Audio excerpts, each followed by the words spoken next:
had to do behind the scenes. You know what? The most resistant people to this stuff is our people, and they don't want our people to tell our people not to take it. They don't do this. Break other people's shows down like this. No, it ain't even got nothing to do with that as far as for why they fucking with us. It's so much deeper than that. It is. It is deeper E- than that. Everybody talking about that. I know That's everybody talking about it, but I think I it's met the other stuff we talk about. Exactly, because I'm definitely not a big enough channel for they panties to be in a bunch. I mean, purposely, my channel is small. So They it's, feel a disturbance in the force. yeah. So, chow. Kate Steak. I had to do cartwheels, black backflips, stretch, start up Okay, I see it. 179 more times. So, sorry about that, fam. It is what it is. Are we back? Yeah, we should be back. Can y'all hear me?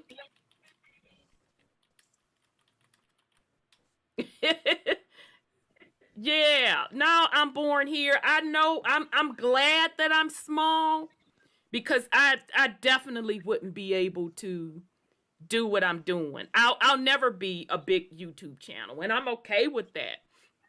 I'm not, this is not how I make my living.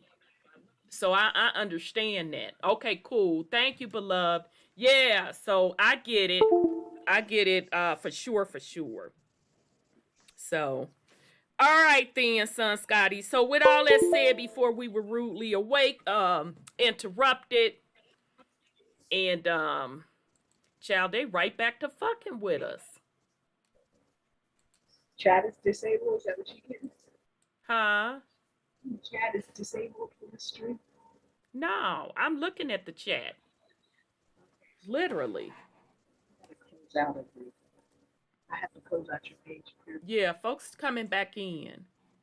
I see the chat. You're giving me all kinds of stuff. This page I had open. Okay. Yeah, so with all that said, yeah, I heard about Miss Minaj having the dramatization. Now, before we got rudely cut off, or I had to cut us off, folks were dropping in the comments, and I'm gonna play devil's advocate with them because they were saying maybe that she's doing that because she's playing the opposition on purpose in order for the controversy to uh, be Yeah, revved up. Because again, yeah. 200 million, that's a lot. And the thing is, a lot of the people in the media that are coming out to support her are on the far right, like Republican people. Like, what's that one black woman name? Candace Owens. Oh, the Candace Owens, Republican lady. yeah, Yeah, and yeah, yeah, yeah, and yeah, and, yeah. and Tommy Lauren and all these weird people on the right, like, yes, freedom of speech, talk power to power, yes, and all this type of shit. It's like, okay, yes, I see that storyline too. Shit, we need to see how the narrative plays out because she's talking about she got a meeting with the White House, like. It might be a whole scheme so that, okay, she got so many followers, so many black people, international, blah, blah, blah. Once we get her on our side, then she'll be promoting the jab. And She's going that's to be what I was promoting the thinking motherfucker. too. That's what I was thinking too. That's why I'm going to sit back with my tinfoil hat on and I'm going to literally create a tinfoil hat, y'all. And we're going to see where this goes. So, Miss Didn't Cube Minaj, meet? I'm sorry, what you say, brother? Didn't Cube meet up with them? Didn't who? Ice Cube. Show. Yeah, he did during the election, didn't he? And Right. So no, he that presented Trump. Well, yeah, Trump card was in the White House. He presented and the he talked to plan, right? Yep. hmm Yeah, and Well, we had a male do it then. Now we got a female do it. true The that. male was old school, so now the Yeah. female, she's at a new school. Yeah, cuz what is she She's like 38 or yeah, something. okay. Okay, yeah, so she's with my baby sis. Yeah. Yeah, so it very well could be them running another psyops. So, She better not fucking go to that meeting alone. She gonna fuck around and get cloned. They gonna terminate this one storyline and then they gonna come out with the new storyline. We'll be like, this ain't Nicki Minaj. This is not Nicki Minaj. well, Raps ain't gonna be the same nothing. well, all I can say, Miss Minaj, is just make sure that you know what you're doing. Now, I don't know what type of contract you signed or not signed. That ain't none of my business. But if you switch over, just understand there's consequences behind that. Did she get rid of Roman? Child, didn't she bring out Roman No, that ball? Roman was talking to Boris. She was like Who the using her hell little is Boris? Boris Johnson in the UK. She was going back and forth with all the prime minister or the health minister and Boris Johnson in the UK, and she was using her Roman, her Martha. You know, she do like a British accent sometimes, and so she was doing that when she was engaging with them. Like you can do voice notes and all this type of shit on Twitter and all this. But yeah, she was going into that character, you know, that role to like banter with the people across the pond. I just can't.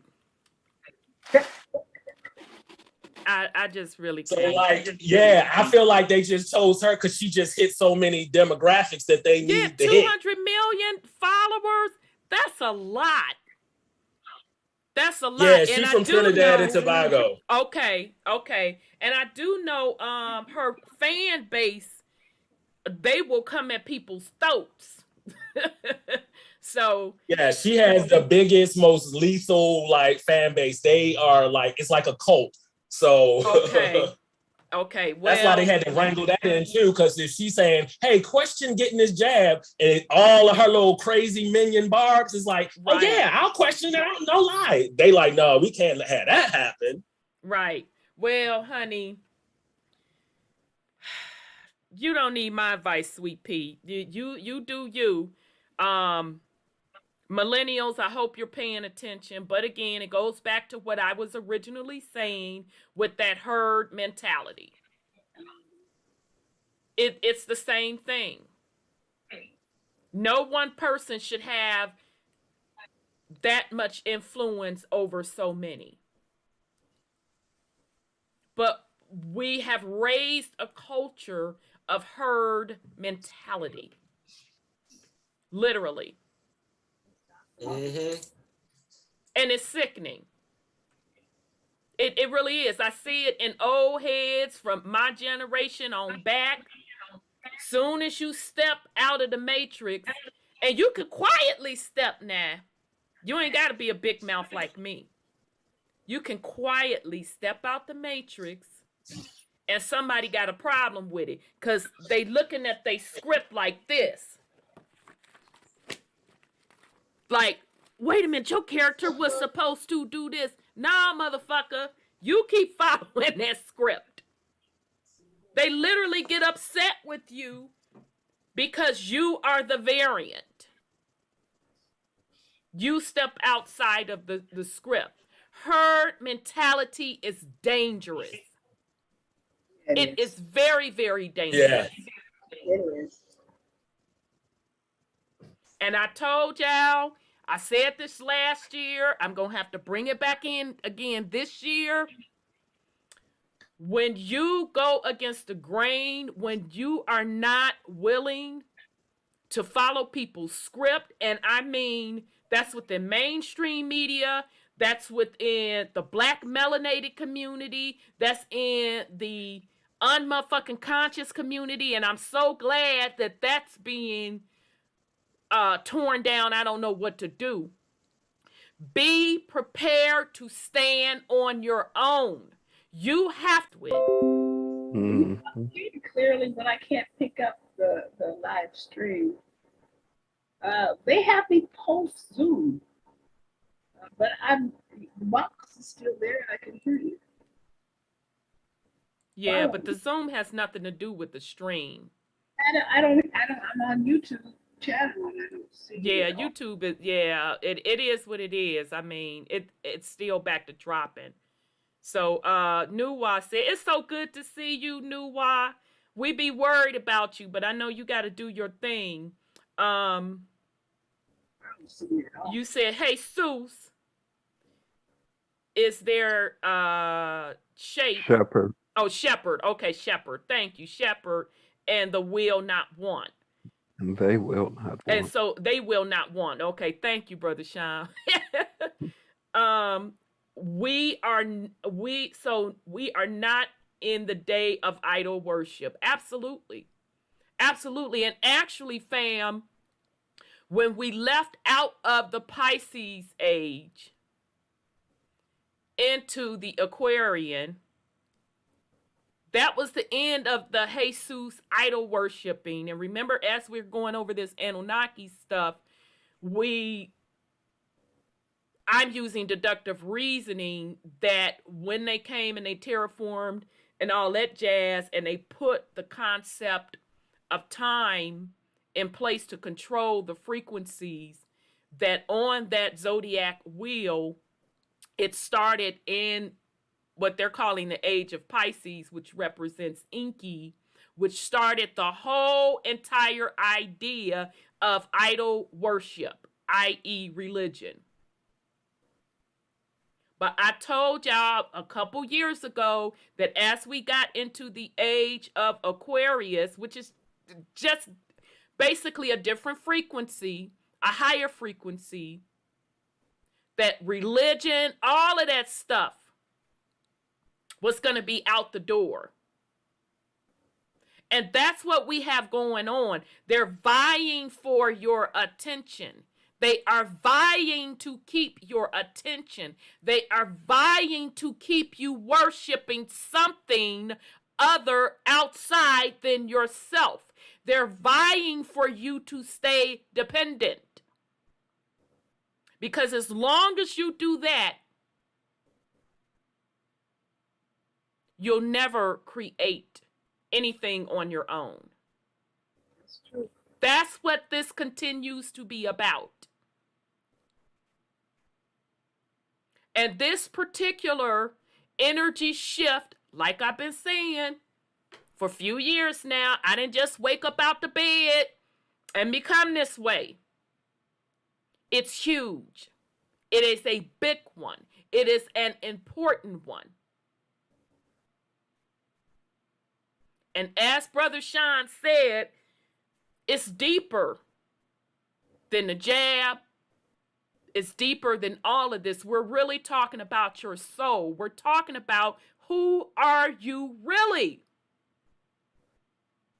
What do you stand on?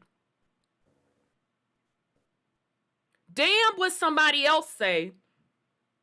Damn what I say. I've always told you I don't want nobody following me. I don't want no groups. I'm not interested in that. What are your values? What do you stand on? You're gonna need that in order to lead self. And folks keep getting stuck in these loops of dependent on something, some system, someone, some group. You keep looping. You keep looping. And particularly in the melanated community. Now, although this is happening all over the world, I'm going to narrow in on the melanated community. This continues to happen because folks are still looking for some type of leader. So if it ain't Muhammad, Allah, Jesus, folks are waking up out of that fog. They're like, wait a minute, this ain't gonna work.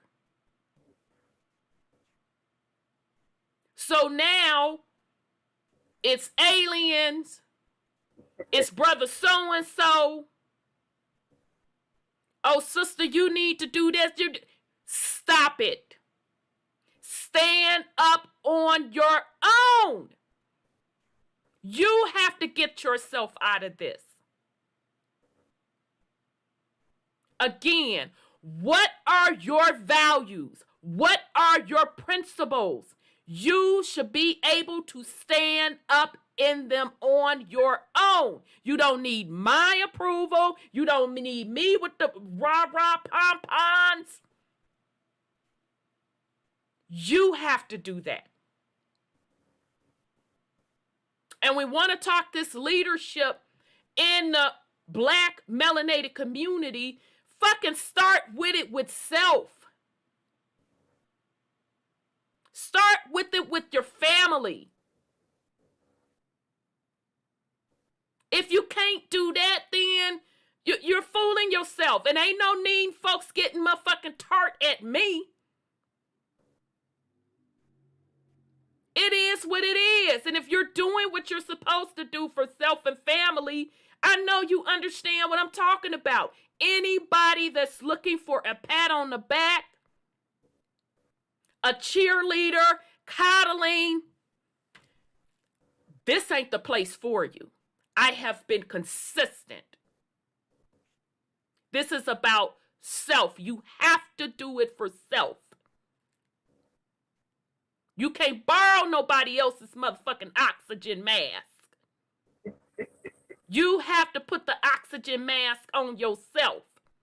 They even tell you on the motherfucking airplane to put it on yourself before you put it on your babies. Because folks don't really want to get real with theyself and get down to the root issue. When we talk about broken people, broken souls,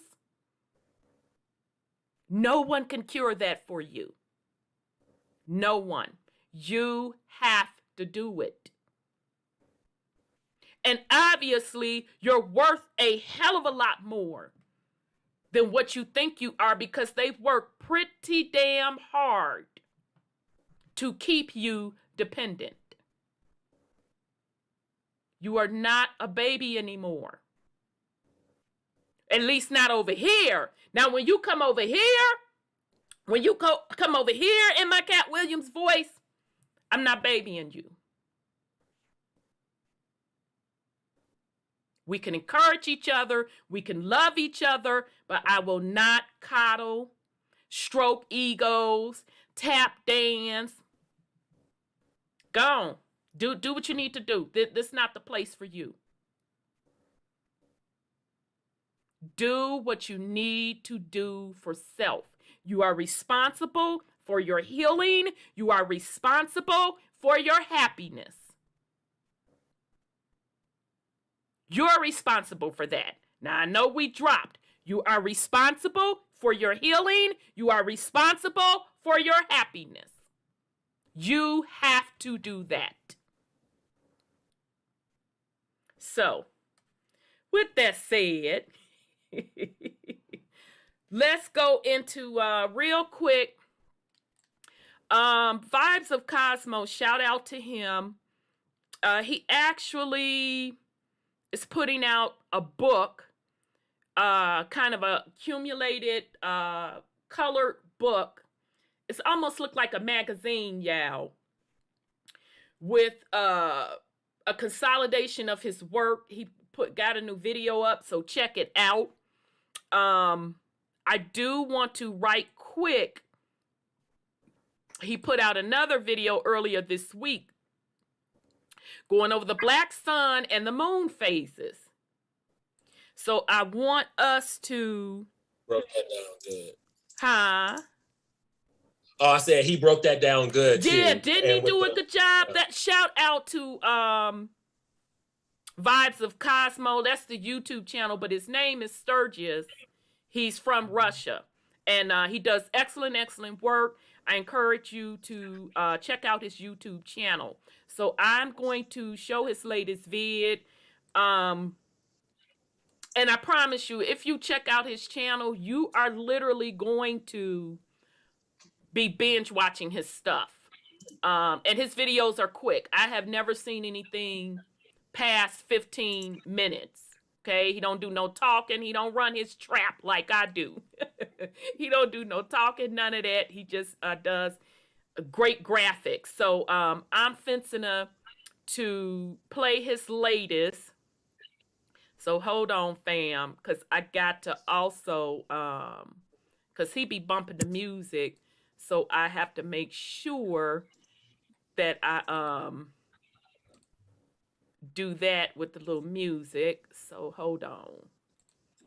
Hold on. And then even though they be short videos, I be pausing them mugs because he be having a text, on there to explain it. And I be having to like really like slow it down and be like, okay, let my mind process this so I can really understand like the mechanics of what he's saying here. Yeah. Yeah, cause and like you saw me go back a couple of times. I had to go back and play like old videos because as we go through new material, I'm like, wait a minute.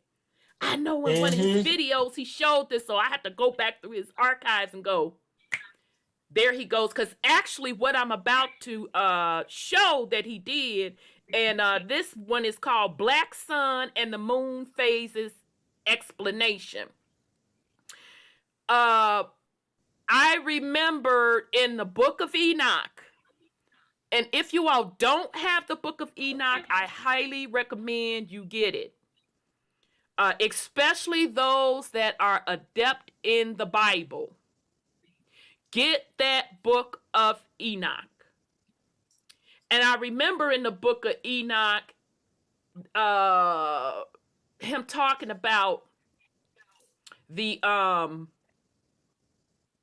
phases of the sun and the moon. And then I saw it run across a Facebook post in one of the groups. I think it was the Ancient Tree group. And I said, oh, wait a minute. That coincides with what Sturgios is saying about the black sun. And so this again, how he's breaking this down, the phases of the moon and how it correlates with that black sun. Literally in the Book of Enoch, Enoch broke down the phases, and of course in the Book of Enoch it did not say black sun, it did not say electromagnetic coil, which is really what the black sun is. It said gates. It talked about the sun going through this particular gate, how long it's going to through that gate, etc., etc., etc. It also talked about the gate cycles for the moon, and going back through those Book of Enoch passages, that's where it hit me. Oh, wait a minute. It is this black sun magnetic coil, which also, because the moon cycle is 28 days, and this whole myth that a woman's cycle is based on a 28-day cycle via the moon, I said, oh man, snap. A woman's cycle is really connected to that electromagnetic coil, i.e. black sun. So it's all magnetism or frequency. And that is also the reason why when women spend a lot of time together, their cycles will sync up, because their electromagnetic energy is syncing up. And so that's what they're doing. But ultimately, women's cycles are synced up to the electromagnetic sun. Okay, so let me shut up and let me hold on a second, fam. Let me do I want Windows capture? Let's just do display capture. All right, so here we go. All right, trying to see when y'all can see it on YouTube, because there is a natural delay in their defense.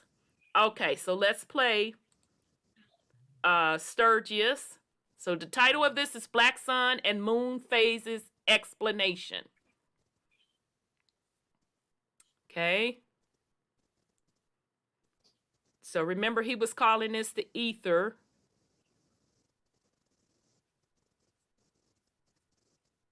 And I have to silence it.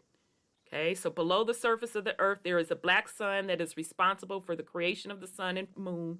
Polar lights are from the black sun below and come from a big hole that there is on the magnetic north in Hyperborea. All right, so those of you that are familiar with the concept of the black sun, y'all have heard people talk about the Hyperborea, and the Hyperborea, you've also heard folks talk about the Mount tree of Meru. life. Huh? Yeah, Mount Meru. Yep, Mount Meru, the tree of life. And shout out to Nisi Poo. Child, Nisi Poo, I cannot find them pictures. Nisi Poo was in Houston. And I used to always go through Houston's airport when I would travel for work in Texas about 8 years or something ago. And I used to get stuck there too. It used to piss me off. But anyhow, I don't remember at Gate A at the Houston airport, Nisi Poo sent me a picture of where they had this circle, and drawn on the circle, y'all, it was like a map laid out. And child, on this map, they had a tree going up the middle. And then they had some land like on the outskirts. And so she was rushing to catch her flight and she couldn't get the entire picture. So I'm trying to find them a picture of the Gate A on the Houston airport of that map on the floor with that tree running up the middle. I don't remember that always being there on Gate A. So I'm going to try to find it, but if anybody can find it, send it to me at the Truth Uncompromised email, because I want to know, what are they actually mapping out? Are they mapping out Antarctica, or are they sneaking in what Sturgis is showing us right now? I need to see a complete map of that floor on Houston. Because I'm like, oh, no, they didn't put that tree right up the middle. Okay, so let me continue. Let me shut the heck up and continue. All right, Sturgis. So let's let you go on with the rest of it. Okay. Okay. So that's the, it's coming up for y'all, YouTube. I'm going to pause it. Oh, okay. Let me let y'all get to it. This down here, family, that is what they're calling the black sun. But it's the electromagnetic coil. So he says black sun is moving below in a coil motion, creating an electromagnetic field with direction from below to above. Its motion center is magnetic north. Polaris is fixed and is up from the magnetic north. On the top of the ceiling of the toroidal field, black sun's electromagnetic field creates the stars. Okay, so other Nisi Poo, you listening? On the top of the this is the sentence that got me. Yeah. Well, it's interesting. I'm calling out other Nisi, not Nisi Poo, but other Nisi, because we just had this conversation 2 weeks ago. Literally, we just had this conversation 2 weeks ago. Field creates the stars as reflections of the great depths of the energy spots on Earth. The center of Earth is not the center of the magnetic field center, just like the real constellation circle. Okay, and then it says the diameter of the black sun's motion is changing, a fact that makes all electromagnetic field dynamic. Okay, So that's all he's showing you here. All right. But my thing is, Mhm. that was the first time that I heard that the stars are created by the energy spots on Earth. So the energy spots from the magnetic sun is creating the stars on the toroidal field, a reflection. Yeah, and literally, I figured that out just by deductive reasoning. I literally just had that conversation with my other niece 2 weeks ago. It's logical. Everything's a reflection. But yes, and that's the reason why I said, remember I said my theory, and it's still a theory, y'all. It's still a theory. This just still my humble, lowly opinion of a theory. When I was talking about portals, when we talk about, well, how these damn beings get here, I believe they're portaling in through those energy centers. Okay, so from the universal sea, which has other, if you want to say Earths, but You they're know, portaling through what we're calling luminaries, i.e., planets. I believe that's how they're portaling. I'm sorry, go ahead, sis. I think you're right, because one of the things that science has is that the stars have music. Yes. Yes, you know what they Yes. mean by when they say they have music? The energy's filled with me making that. It's their frequency. Because the Exactly. sound and It's the colors are frequency. equivalent to frequency. Absolutely. Absolutely, son Scotty. It's the frequency. Yeah. Absolutely. Well, to be fair, and Brother Seven said years ago.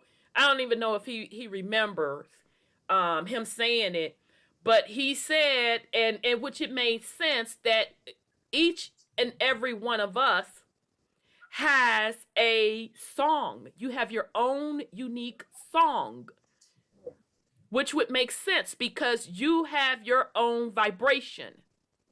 Your aura. Exactly. Bingo. Your aura, sis. Absolutely. So you have your own unique song. Absolutely. Okay. We finna Yes. continue. Because this was what I was trying to say one time is like I heard somebody say this before and I had to write it down because I always say it wrong. But they was like, music, or you can change it to sound. Music or sound is light you can hear. You can hear the light. And Absolutely. light is music that you can see. Absolutely. Or sound that you can see. Absolutely. Just like that remember that airplane crash that all the people were burning and their auras were reflected in black or white, because I guess it depends on what aura they had in light. You know, if their frequency was really low, their light would be high, and if their life was really bad, it would be darker because the frequency is lower. Yeah, that I've heard that before with people's energy and frequency. Hold that thought, sis, because I had something extra, but I didn't want this to go up in the chat and then I can't find it no more. Yes, Eric C. The shape of snowflakes. Absolutely. That is why it is said that each individual snowflake is unique. Those snowflakes, which are really sacred geometry, but even sacred geometry is based on frequency. Okay, and we showed that in one of the streams when we went over the YouTube vid, when they were showing based on the frequency how the different geometrical shapes happen. Absolutely. Cymatics. So, yes, yes. And then Sis Tressie says, shout out, peace and love, Sis Tressie. Good to see you, sis. Like Songs of the Key of Life. Yes, by Stevie Wonder. Y'all, that's a bomb album, baby. For the youngins, every song on there is a cuss nut. Cut. That's a great album. Earth, Wind, and Fire, Sing a Song. Absolutely. Oh, that's a Yo, great point. I'll be listening to that music. Yeah, because it has such great frequency to it. It had a wonderful frequency to it.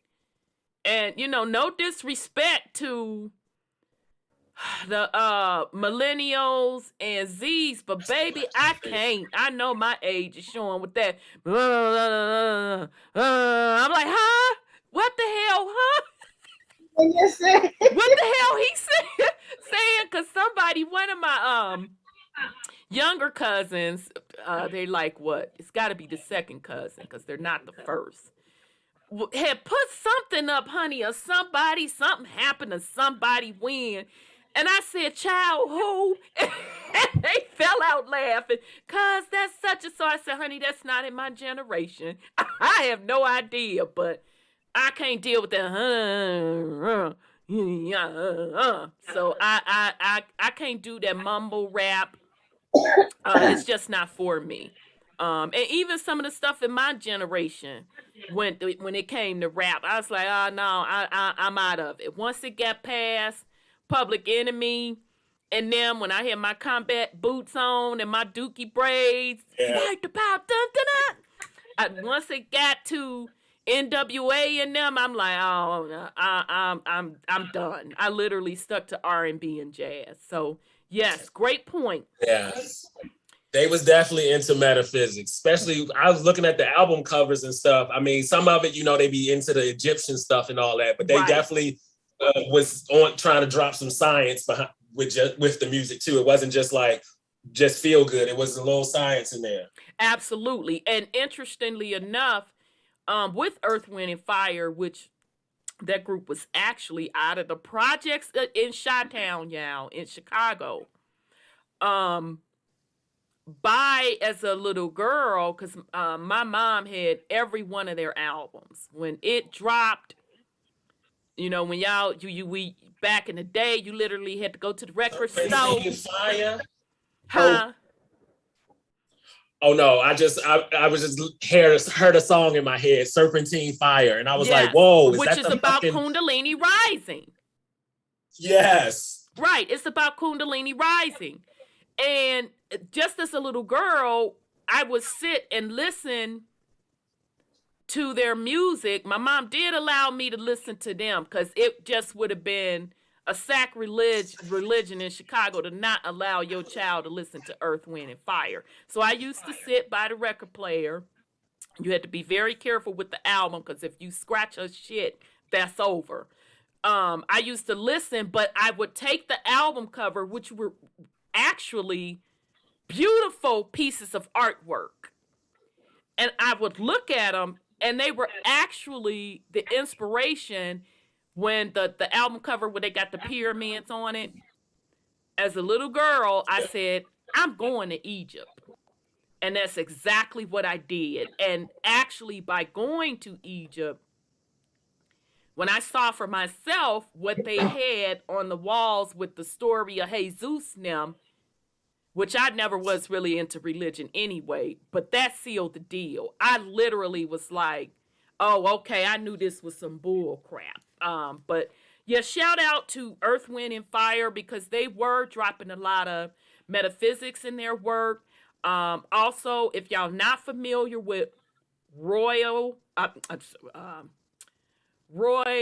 Ayers, check him out.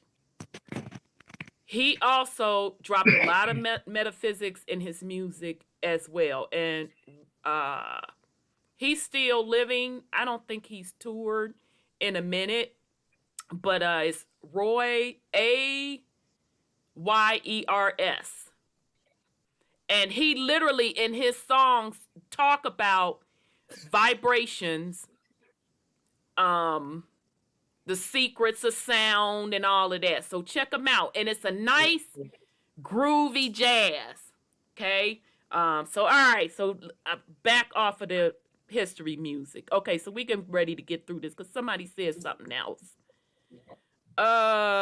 Somebody said, yes, Nuwa, energy signature.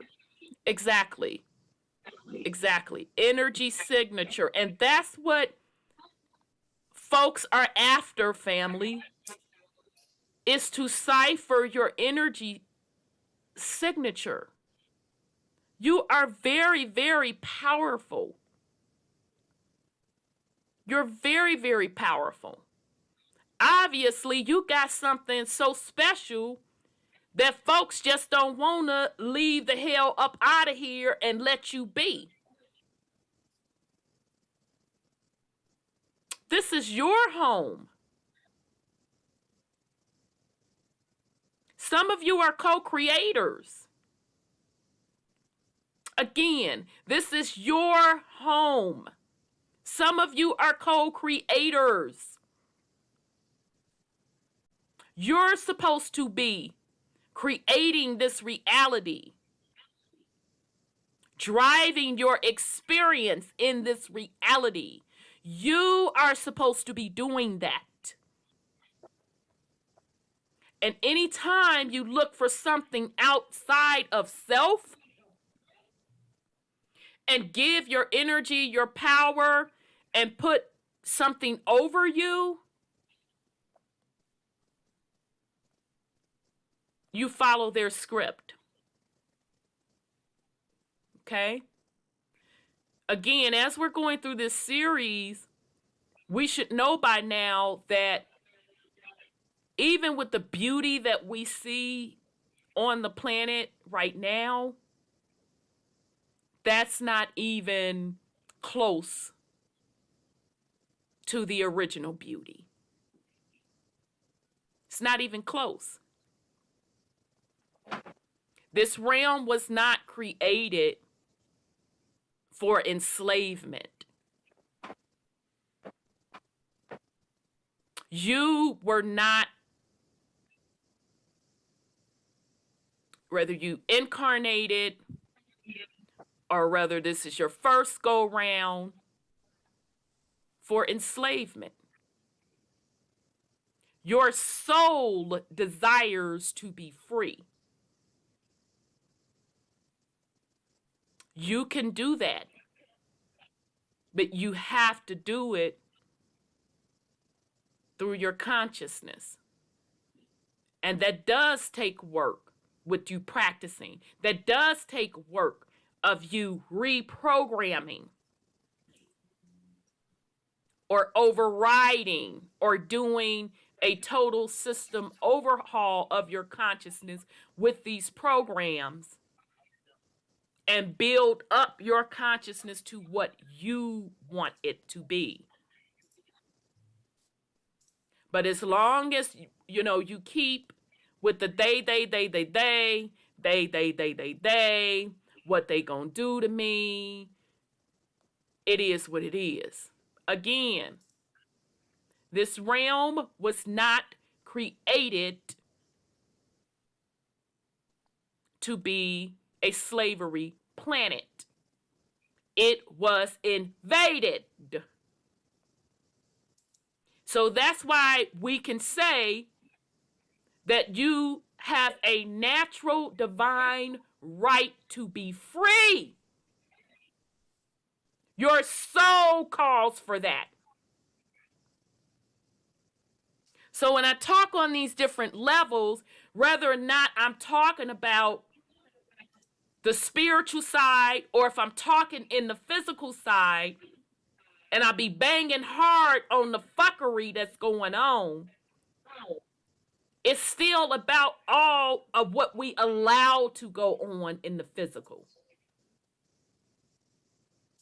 Because everything starts in the spiritual. So if you can't get your consciousness cleaned up and break these programs and learn to stand as a true divine being with no dependencies, you can't clean up your physical world. So that's why I swing so hard with a bat on both sides. You can't half-ass it. It ain't like I'm sort of a virgin, I'm sort of pregnant, Either you is or you ain't. All right, so let's continue. Okay, let's see what Sturgios has next for us. Oops, sorry, y'all.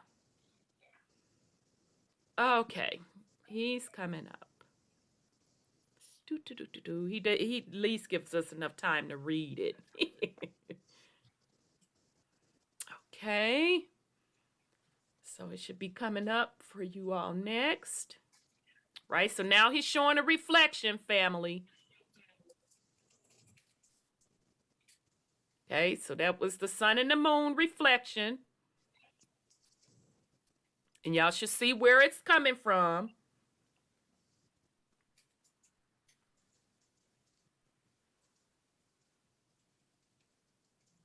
Okay, let me wait for it to catch up for y'all on YouTube. On our toroidal ceiling at the place where Polaris happens, there is a reverse direction refraction of the cosmic energy that comes from the black sun. Okay, so y'all remember how folk who are in the occult, they talk about that Polaris star, which is really the North Pole. You know, even in the Christmas mythology and all of that jazz, they talk about the Bethlehem star, all of that jazz. Or maybe I'm confusing it. I could be confusing it, so scratch that. All right, but the occult worships this Polaris star. All right. Yeah, I do think it do got something to do with Santa Claus, because Santa is Satan, and that whole thing lines up with that. But yeah, I'm not so sure on the story, but it makes sense that that star would be connected somehow to the Christmas Santa Claus story. Or the Christ story. North Pole. Or the Christ story when the Regulus was in retrograde. Well, who was in retrograde? Regulus. Okay. All right. Well, okay. I didn't want, that's why I had to retract. I'm like, let me shut up because I could be wrong. Okay. But I do know that the occult worships Polaris. Yeah, when they start that, yeah, they're in retrograde. They still around that time. Yeah, because I still think the Black Sunday that brought materials or some type of thing. If this whole thing is terraformed and it's not natural to here, then where did they bring the materials to build this fucking clock dome shit? What and you mean? all of it Go leads ahead. back to Saturn. All of the symbology or something, all of it is like, oh, Saturn is this, Saturn is that, Saturn is this. Okay, we get it. So I'm like, I mean, like the materials, like to create this whole dome, horseshoe, magnetic dome. If we know the black coil sun underneath is also terraforming, if the dome is terraforming, if the sun and the moon is terraforming, then it's like, okay, all of it can't be like they just came here and used materials from our own realm to build a dome that we can't get. Oh. I think it's two folds. I think that because it's technology. It's technology. Yeah, so that's what I'm saying. Some of the technology, okay, could be from our realm, but I feel like other technology is from other realms. Absolutely. Agreed. Yeah. Agreed. Because remember, I'm gonna start calling them cosmic colonizers. Yeah, that's a perfect name. The CC. Yeah. The cosmic CC. colonizers. If they have been going around colonizing in different realms, they know what materials they need. So yes, okay, I believe I believe the material that they're using here. Now this is just only some of the material. Of course I don't know for sure. This is my opinion. I think they're absolutely using the natural ley lines of the earth, which would definitely be those crystals and stuff, which were really the ancient tree roots. So we know that they're using that. Okay, but to control or to change the actual vibration, that's when this whole electromagnetic technology from this black sun comes into play. And that dome and all of that, I don't know. I can assume they either brought the materials from somewhere else or and constructed it here. Okay. Oh yeah, and them star forts. Yes, and using like on a big range, probably using cymatics and stuff. Absolutely. Because that's why you get them star forts and them like crop circles and shit. They doing like big scale cymatics. So using the vibrations and yeah. Absolutely. So it's almost like, damn, Brother Christopher and I was talking about this because he was saying, and Brother Sean, you and I talked about this years ago, because remember you and I went and we picked like different cities and we started looking at the buildings downtown, different cities, and what did we see? All those towers. All of those towers. All of those towers with those antennas, with those coils. Go check them out. You could go to any city around the world and see them. And so that's used, this is just my opinion, and I've given credit to the mud flood community because they said it as well. That's used to do different vibrational signals, I believe also to control the realm. Like the church bells. Right. Well, the church, yeah, they were saying the church bells back in the day did it before one of the resets. And they actually show y'all that in what's the one, y'all, that they talk about the AI? It's with the world in it. Dang, the HBO special series. Westworld. They show you in Westworld where that bell was triggering a frequency in the people. Where the Western girl, one of the main characters, when she was the Western girl in the first few seasons, and every time that bell rang, it like reset her. It reset her consciousness. So same concept. But except these antennas do the same thing on a wider scale. So 5G is set to do that. That's what some say. But I don't think they can keep up with it. Well, they got enough towers around. They put them in towers. Again, I don't think they can keep up with Mother Earth's natural rising, because if she has been spiking over 500% over what she normally does, I know they can't keep up. Which is the reason why, now this is Rhonda's personal opinion, I believe that the hoochie coochie, the jabby jab, that's why they keep with 1 dose, then 2 dose, then 3 dose, now boosters. Because they're trying to tune your energy center, your body, to accept their frequency. Because you are naturally tethered to mama's frequency. Well, now again, that's just my lowly opinion. I'm sorry, go ahead, sis. Right, because that graphene is a metal and it's a lead. Mm-hmm. So therefore, lead would, tune to a magnet, attached to it and stuff. Right, absolutely. So I believe that's what that hoochie coochie it's about. It's to tune you for the frequency to keep you energy trapped prison. Yes. It's like in this book, Brave New World. I mentioned it before. I just remember reading that when I was in school, and they had to keep doping the people up, the whole world, to keep them on the level. It was called Soma, because really? they was yeah, it was I think it was like a British writer, Aldous Huxley or something. I think it was during eugenics and stuff too, actually. But yeah, they had to dope the people up, and this is basically like a drug,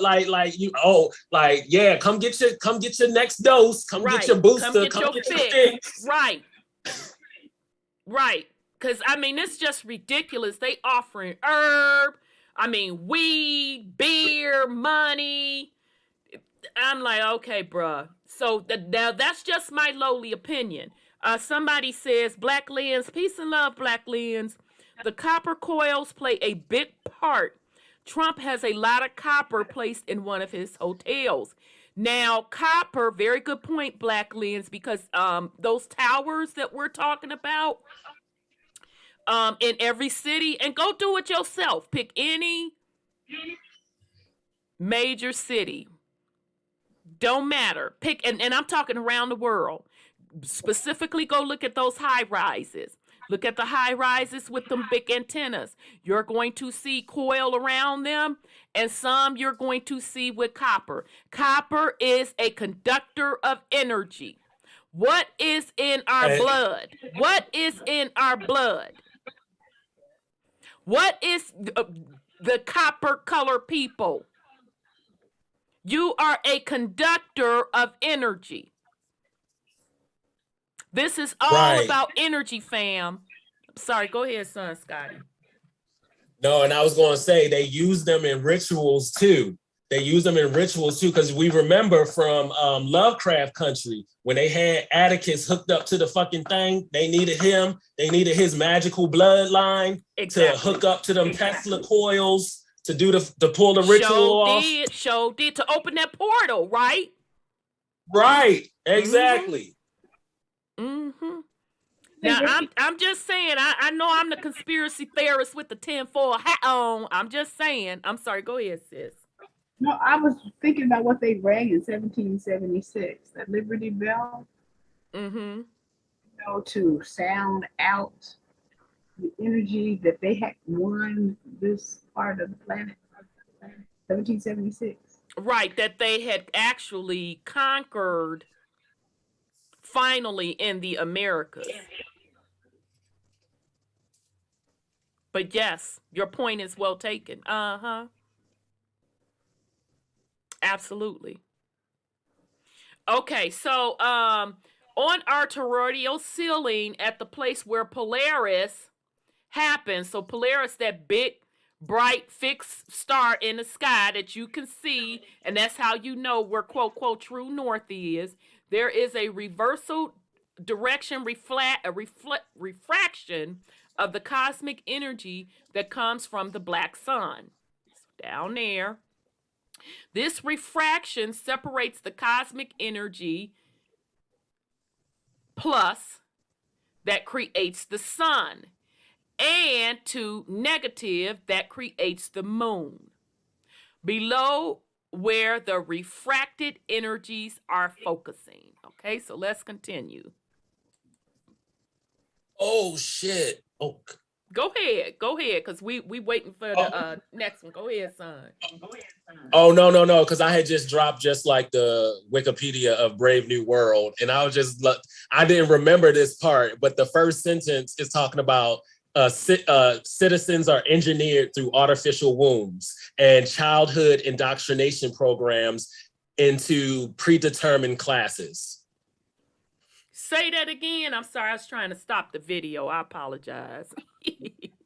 In the novel, citizens are engineered through artificial wombs and childhood indoctrination programs, and then into predetermined classes based on intelligence and labor. Sounds like prison to me. Yeah, that's the Tavistock programs and stuff. Yeah, the TV, all of that stuff. But notice they had to indoctrinate. So even, are they saying these folks were artificially made or not? Yeah, they're engineered through artificial wombs. Okay, so even with them being engineered through artificial wombs, they still had to program and indoctrinate them? That's what they do all the time. Yeah, because they also go through these sleep learning programs and it helps keep the citizens peaceful. And they also have a constant consumption of a soothing, happiness producing drug called Soma. Child. Yeah. Now Fluoride. those are, notice, those are the genetically engineered. Now Fluoride. remember, Right. we're going through the Anunnaki stuff and we're talking about the different various creations. And that's why I want folks to be clear. There was a lot of creations and grafting and genetic engineering that went on this planet. And that is separate, I'm going to say it again, that is separate from the organic people of the planet. Yeah. That is separate. So you have an older indigenous race to the planet, and then you have genetic engineering. Okay? So the point I'm trying to make is, if they had to program their own genetic engineering creation, don't you think they have to work extra hard to program The first created. the first created, the natural creation? Because if this frequency, which the frequency is rising, that's why they're panicking, because all of this technology is breaking down. That's why they're panicking.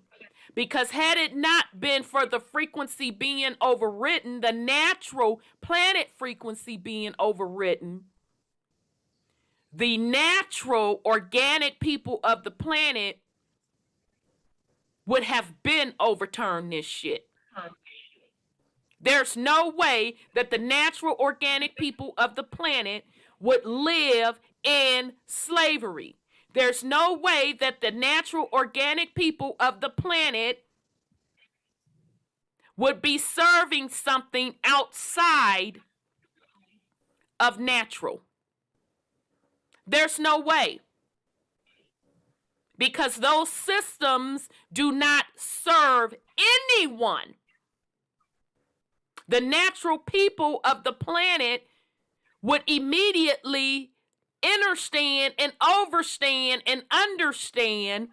that massive amounts of terraforming had gone on, and none of this shit is natural. None of this shit is natural, and it breaks all universal laws, and it keeps you trapped. All right, so we're going to continue. So All right.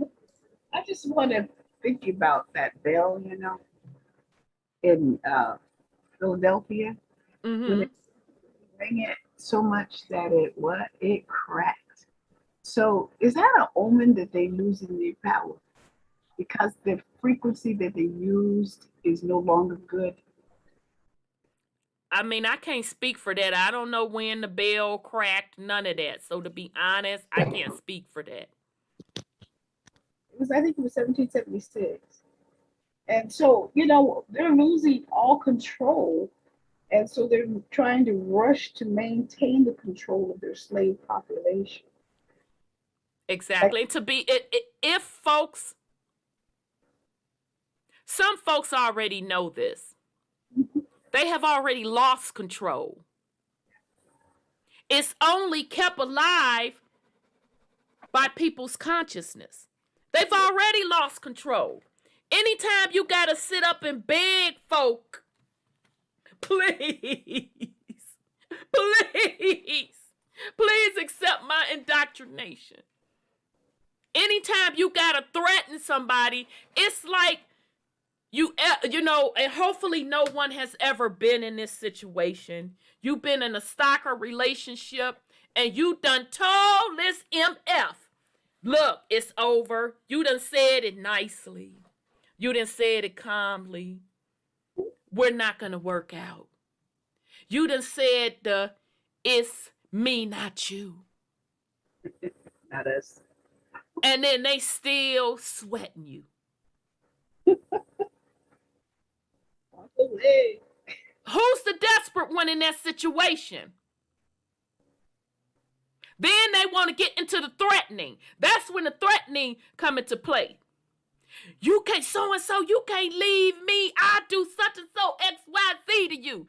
Oh, so now we gonna threat. You think we fixing the two be together because you done threw around these threats. So who really needs whom? Is it the one that had been gave a MF their Dear John papers, or is it the stalker? If folks would wake up to the game and see who really needs whom, watch how that shit, everything will change instantly. It'll change instantly. A pimp ain't gonna never tell you your value, boo. A pimp ain't gonna never tell you your value. A pimp is only as valuable as his blank. All right. So, the positive refraction of the cosmic energy works like a limit to the negative refraction when these refractions are close. So when he's talking about the positive and negative, he said the positive is the sun, the negative is the moon. And remember, those two are just reflections generated from the electromagnetic energy coming from the black sun, i.e. the electromagnetic coil. Because of this, we have the phases of the moon. That's why there is a relation with the constellation differences between the sun and the moon phases. Okay, so those of you that if you go to the book of Enoch and when he's talking about the sun gates, this is what he's really explaining. He's explaining technology because in that particular portion that he was talking about, what he was saying, because remember he said that this angel came to him and took him up to the heavens. Okay, so imagine Enoch somewhere over here. And so he was taken to the heavens. All of this up here is considered the heavens. Okay? So pretty much up in the sky, up in the ionosphere. Okay? So when he was talking about the different heavens that he was going to, he was literally describing the different ionosphere. And when he was talking about he saw the gates of the sun moving and the moon, he saw this. And he was able to see that because if he was up here, he could see straight down into that hole and he could see that black sun and the electromagnetic coil and the cycle that the quote, a reflection of the sun and the moon was going through. Okay? So that's why that Bible, fam, exactly, Carrie, the seven heavens. The seven heavens he was describing was literally the ionosphere. Okay? So that's why when you all are reading the Bible, when you are reading these different religious texts, hopefully now you're going to read them with different perspectives. You should be looking at them from a metaphysics/science perspective. Because they're really giving it to you. They're giving it to you in there. You just got to crack the code. That's all. And that's why the particular quote age that we're in, why all of the spookism and the messiahism, which was in the Pisces era, is gone. Okay, so you should really be able to resonate with this stuff to see it for what it is. All right, so let's continue. And also, I just wanted to point out, it's actually refraction versus reflection. So reflection is just when light just bounces back. It just bounces back. But refraction is when the light bends as it travels from one medium to another. So that's what's actually happening. And when it's refracting, it's traveling from one medium, the electromagnetic coil, to another medium, the dome. And as it obliquely passes through the dome, it bounces, it comes back as a different, as the sun and the moon. That is so the refraction. Bomb. That is the bomb. So it's finna show up on what you just explained, son. He's finna give you a diagram of that. That was a perfect explanation. So I'm gonna correct my verbiage and start calling it a refraction. Damn, that was perfect. So it says when I can't read that. Whatever shape, refraction that creates the sun is on the same constellation as the refraction that creates the moon. The first one neutralizes the second. It says conical. Okay, I couldn't see it over that writing. So when the conical shaped refraction that creates the sun is on the same constellation as the refraction that creates the moon, the first one neutralizes the second. And this way we have the new moon. Oh, interesting. Because of the dynamic of the refraction, every day there is a different position between these two conical shape refractions, and in this way we have the moon's phases.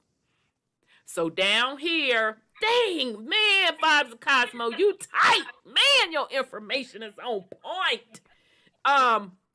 So down and it's here, like everything is good. The graphs, the descriptions. It's like damn. And it makes sense. And Yeah, all Daryl. this stuff they've been teaching us in school, honey, that's why ain't none of it made sense to us.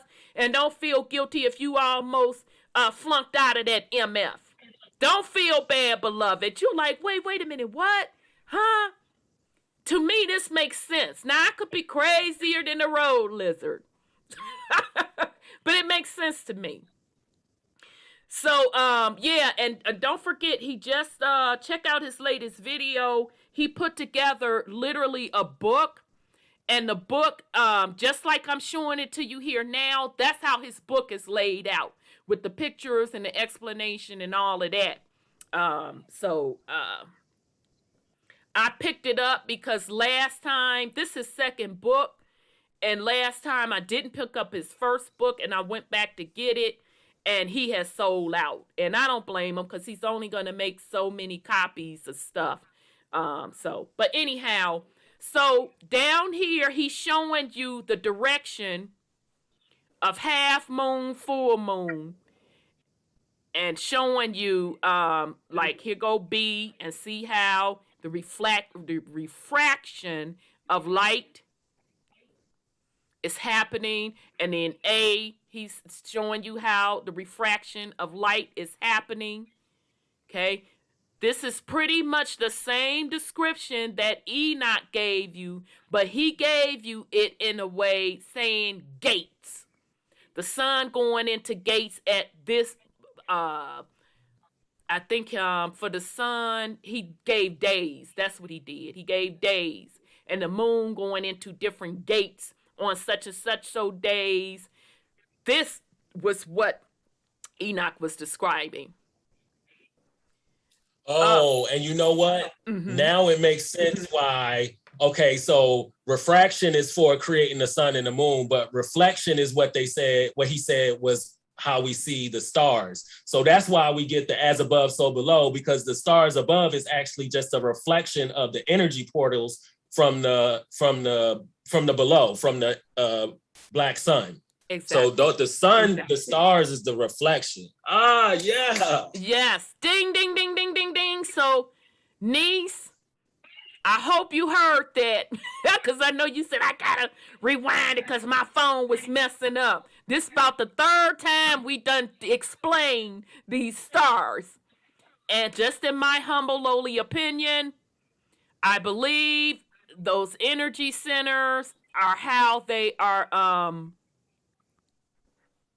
teleporting or Yeah. doing portals. That's just my opinion. Okay. I agree because I'm always citing my show. Those Stargates, the Stargate SG-1, they portaling through the Stargates. Exactly. Exactly.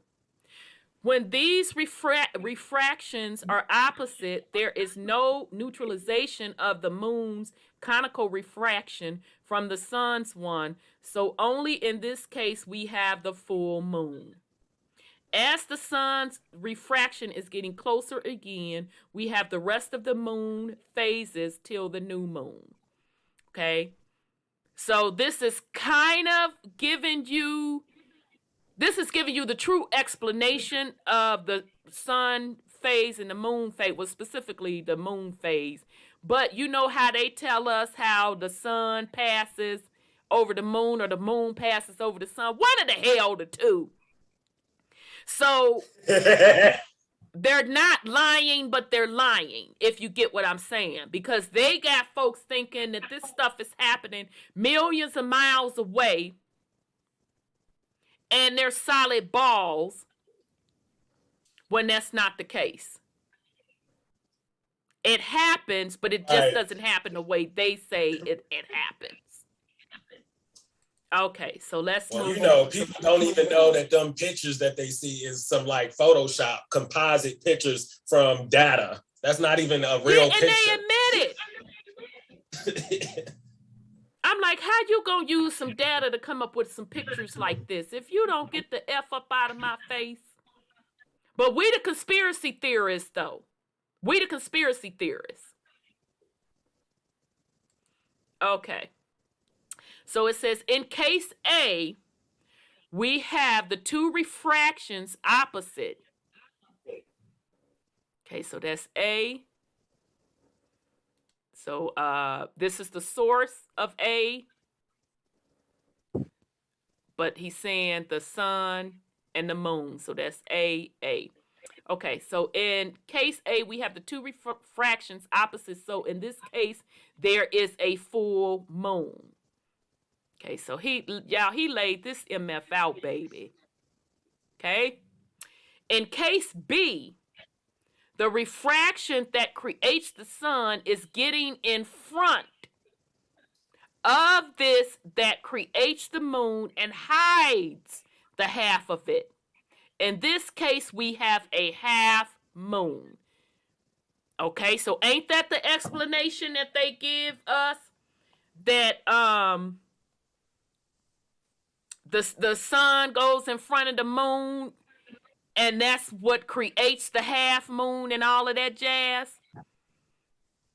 So they were telling half truths. Wasn't no big balls in the sky, no solid balls at that. With the exception, I don't think they say the sun is a ball. I think they say it's gases, if I'm not mistaken. But the moon is supposedly a ball. All happening millions of miles away. When it's all just refraction and reflections. So the only truth that they were really telling is how the moon, when it's half and all of that, is with the sun passing by it, but it's based on refraction of light. Can you imagine the upheaval of religion, of worshiping signs and worshiping moons and all that kind of stuff that this would make if it was public? You probably have to keep it from us. Because what do you think would happen, sis? maybe they'd start thinking that the rest of the stuff is crap too. You know what I'm saying? I agree. Do y'all know how long it took me to even fathom the idea of a flat earth. That's what be cracking me up, because people think that people that believe in the flat earth, number one, they think we idiots. And I laugh because we can think 99.999% of you fuckers up under the table. Literally. But y'all think we the idiots. And when we ask you to explain your theory, because that's what it is, you can't explain it. You get into, well, they said so. And then you go to the internet and pull some bullshit. And we go, regurgitate. exactly. Well, that's still not making sense to me, blood.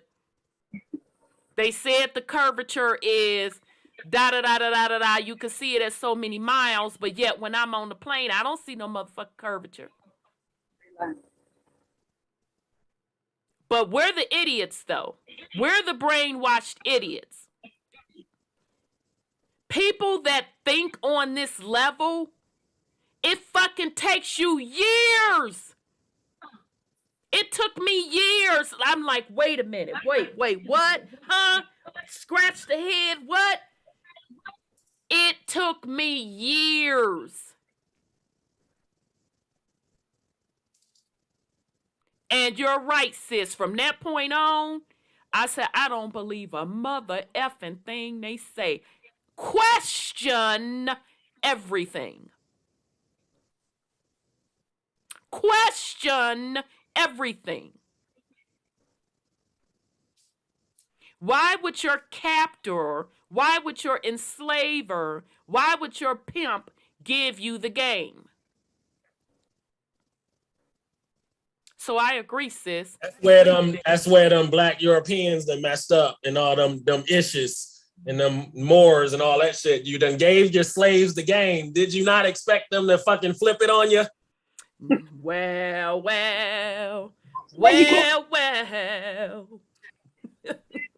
Educated. Right. And it's funny because even with, you know, quote, quote, folks with college degrees and all of that, I'm like, okay, I got the real education, although I guess you could say even going through school and getting a degree, you did that on your own, but that was handed to you. But I feel I got more education once I started seeking out the shit for myself. I agree. I was just telling somebody that. I'm like, my ass done been in school my whole fucking life. And I'm like, yeah, I'm learning this shit. Shit didn't make sense, but I'm excelling like a motherfucker. And then as soon as I get out of the bitch and I start doing research for my own, I'm like, what the fuck? I know. Like, what was I learning? Not an MF thing. That's why you had to sit down and memorize that shit, because it wasn't logical and it didn't make sense. Pass the test. Exactly. That's why you had to sit down and memorize it, because the shit don't make sense. That's why science to this day, that bullshit that they give you, it don't make sense. That mathematics that they give you, the shit don't make sense. A fraction of this, or this or that, a formula this, or this or that. That's why it don't make sense. So yeah, the real education started when I did it on my own. And then it just starts unlocking and you're like, you minx to tell me all of this crap is bull crap? But I'm going to tell you the biggest trap is religion. The biggest trap is religion. It is so ingrained in people, even people that claim they the wokity, woke this, is still ingrained in their religion. Still. That is the biggest spell, the biggest trap. Because they And layered I thank it. my mama for that. Woo! And she didn't know no because her better. generation, my mama, her, her parents and them, they had them in church and all that type of stuff. But with me and my brother, she was like, let us be individuals. And like, I always think back on that. I'm like, we could have really just been up in church all the time. Like, ooh, no, ma'am, no, sir. That's good. Yeah, because my mom really didn't. She tried to make us go, but I mean, we went because we were forced to go, but Oh, I was always the heathen sitting on the Honestly, side, Lisa, questioning everything. I just And started going just to fucking experiment. I was going there as an experiment. I'm like, what's going on up in here? I'm gonna go to your church, your mosque, your synagogue, like going with my friends just to see what's up. Like, oh, y'all, okay, this is some weird shit. Y'all all doing the same shit in it's the different same ways. thing. Okay, that's it. Exactly. Because that's what I did once I got an adult. And it is so funny to look back on because different people that's really deep in their faith and they want to share their faith with you because they want the Lord to change your life. And I've had different ones come at me and, good friends. Okay, I'm going to go now. I'm a heathen, such and so. I'm fencing to tell you this up front. You sit in they little stuff and they get to rambling off that doctrine. I checked the questions in my head and I put them questions to them. And I knew they could never bring me the answers back to them questions. I'm working on it. It was 20-some plus years ago. Yeah, I know you can't bring them answers back. So it's so indoctrinated. Religion is so indoctrinated that even when folk get up out of the known world religion, they broke it off into sectors, into what they're calling these different societies, okay? And you get into the quote, quote, unconscious community with their fucked up doctrine, and they don't even realize you're still worshiping religion. What is you talking about? you know, Go ahead, sis. I just heard a video. Jason Q was the one that's giving me some information, and he said every religion is the same thing, and it was made up by the Roman Catholic Church, and it's shared by many countries. He named about 30 countries where they have made contracts of commerce with the Catholic Church to get everybody to do the same thing. Mm-hmm. So if you look at, he was talking about, if you look at the Baptists, you look at any religion, the Catholic Church, Christianity specifically, he said Christianity, and that's a lot of AMEs, Baptists. Right. He said it's all made up by the Catholic Church. Right. And the commerce in this country, the democracy in this country was the machination of Dum Diverses, the 1213 contract that came out of the Catholic Church. There is nothing that they do here that the Catholic Church didn't condone. Right. Now, good for him. Okay. Good for him for putting it out there because people that are in religion, they don't know that. And he put it out there. Right. And then he ain't the first to put it out there. Let's keep it real. It's been out there, but good for him.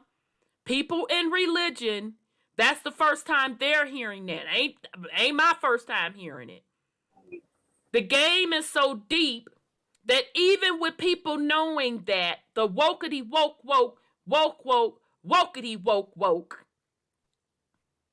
unconscious community done spun up their own religion.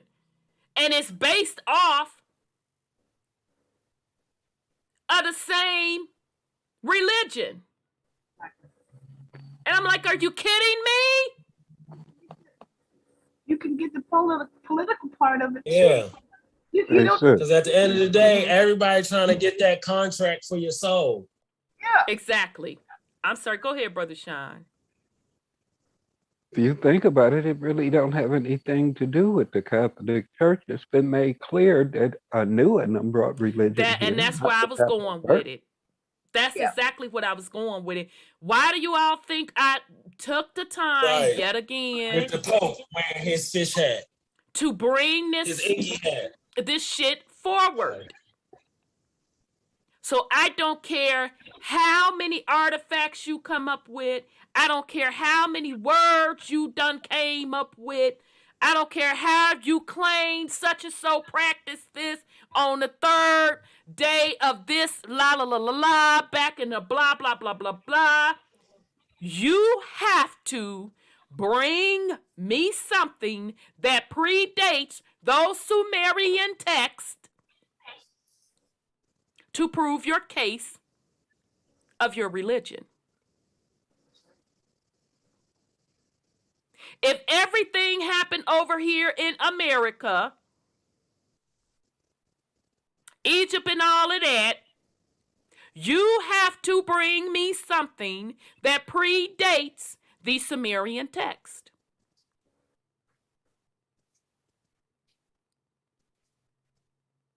It's just that simple. And on another note, sis, the Patriots, they're now talking that same sovereign citizenship shit about status, the birth You certificate, got to be all of shitting that me. shit. No, I am not. Child. I'm like, after all this huffing and puffing, now they getting around to some shit we left alone many, many, many, many years ago. I'm like, what's the difference now? What the fact that they're supposed to have more constitutional judges, and we're supposed to be up under the old constitution. Now the bullshit's going to work.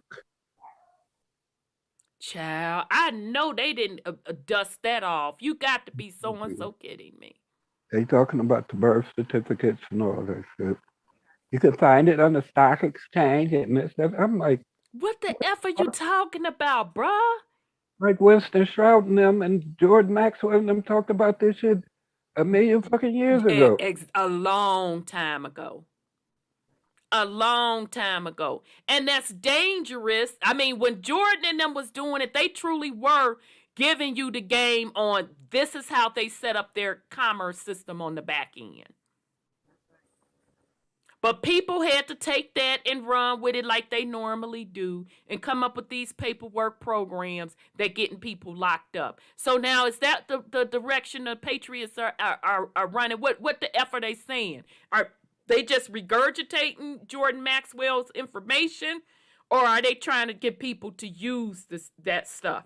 They're trying to get people to use it. They talking about forming their own private societies and this. So to get people locked up, basically, is what you're saying, right? That's what it sounds like to me. Because I mean, you can't have what ain't yours. If y'all talking about the organic constitution, as they keep saying, then basically y'all talking about handing shit over to the Moors.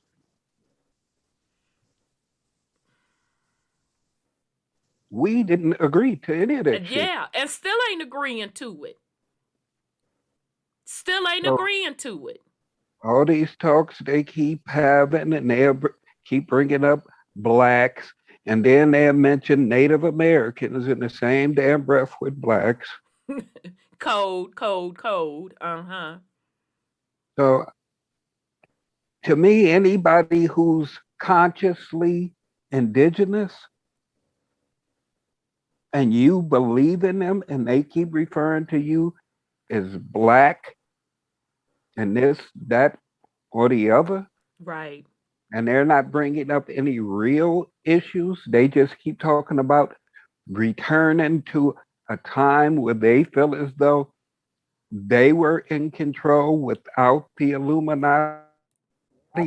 Right. They never said anything about returning shit back to you. They're talking about making themselves more comfortable. Yep. They talking about a new deal, a reset. Right. We would tell y'all that Black Lives Matter. We would tell you anything you want to hear. That's right. Just let me suck off your soul for another For a little bit. Right. And we'll even throw you some fiat. right and give you 1,000 years of peace. Exactly. Which Just a that should thousand. turn out to be a day. But, Right. but anyway. Just 1,000, not a minute more. Right. Not a minute more, MF. Exactly. These are the program, but the wokety woke unconscious community was all on the Patriots nutsack. Just like they was on Trump cards nutsack. When I called the crap for what it was, a psyops, oh, folks were hotter than July at me. Folks, the wokety wokety woke unconscious community. Because you need white zaddy to come in and save you. You need white zaddy to come to the rescue. But then when I talk about you getting up off of your dead ass and doing it for yourself, doing it for your family,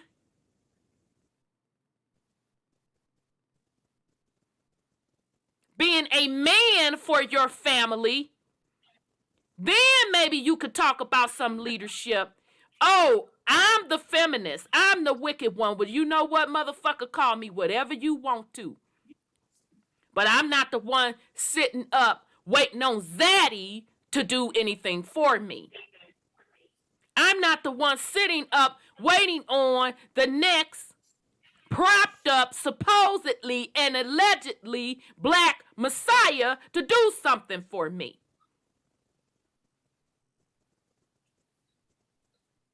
Jordan, what you talking about? The child. And even if religion did start with women, so the fuck what? Why didn't you do something about it?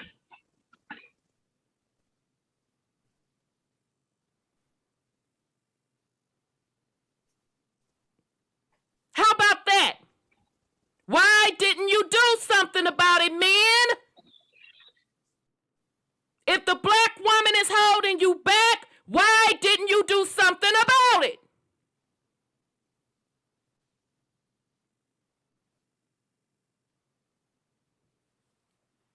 Always with the excuses. All right, so let's go on. Okay, so let's see what he got to say. All right. I have to say, Remus and Romulus was the ones, as they say, found Rome. Remus and Romulus was twins, and they were fallen entities. Oh yes, the kids that was raised by the wolves. Yeah. Mm-hmm. Ain't that the, oh yeah, y'all just say, I was gonna say, ain't that the dogs? So they're the fallen ones, which would bring back to the Gigi's.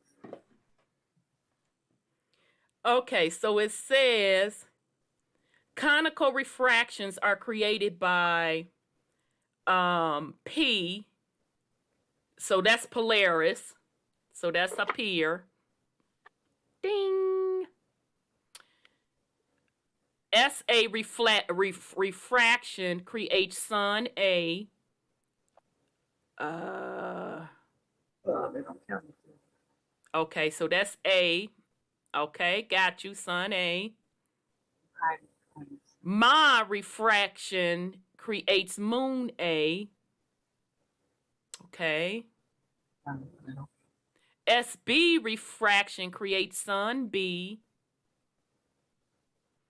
All right, I got questions. Now I got more questions, Sergius. So I'm gonna have to jump back in your comment sections and ask you. But I'm gonna keep on, beloved. I'm gonna keep on. Cause now you got my mind spinning on something else. But I'm gonna get through this. Cause I watched this before, family, but I'm breaking it down with you all step by step. MB refraction creates moonb. Okay. Case of full moon, half moon. Okay, I think I know what you're saying here. You're just showing the different stages of the light refraction and how it creates full moon, half moon. Okay, my mind went somewhere else. My bad. I answered my own. Yeah, because I was about to say, I was thinking, I was like, wait, is he literally saying it's two suns at the same time? But then baby, that's what I was thinking. I'm like, wait a minute, is he saying I'm like, okay, read, Rhonda, read. No, that ain't what the man is saying. Because I have asked him that question before. Because I literally asked him in one of his lives, I asked him, I said, you know, people have seen a second sun, which I literally have seen it with my own eyes. And of course, people have literally captured it on camera, this, that, and the third. I actually recently saw another man. He posted a Facebook picture. He was out on a lake and he captured it and he didn't even know what he captured. And I saw that it wasn't a reflection of the camera because I looked at the reflection in the water and it clearly showed the two suns. And he didn't even know he captured it. But anyhow, I had asked Sturgis in one of his lives about the second sun, and I'm like, you know, is that another sun from another dimension, or is that another sun from one of these other territories? And he was like, to be honest, you know, he doesn't know. We'll have to see. So I'm still interested in that. I really want to know. All right. So he goes, when the angle of incidence of the black sun is big, okay, the sun and moon are very close. When they are at the same constellation, we have the new moon. In this case, the conical refraction of the sun completely neutralizes the moon's one.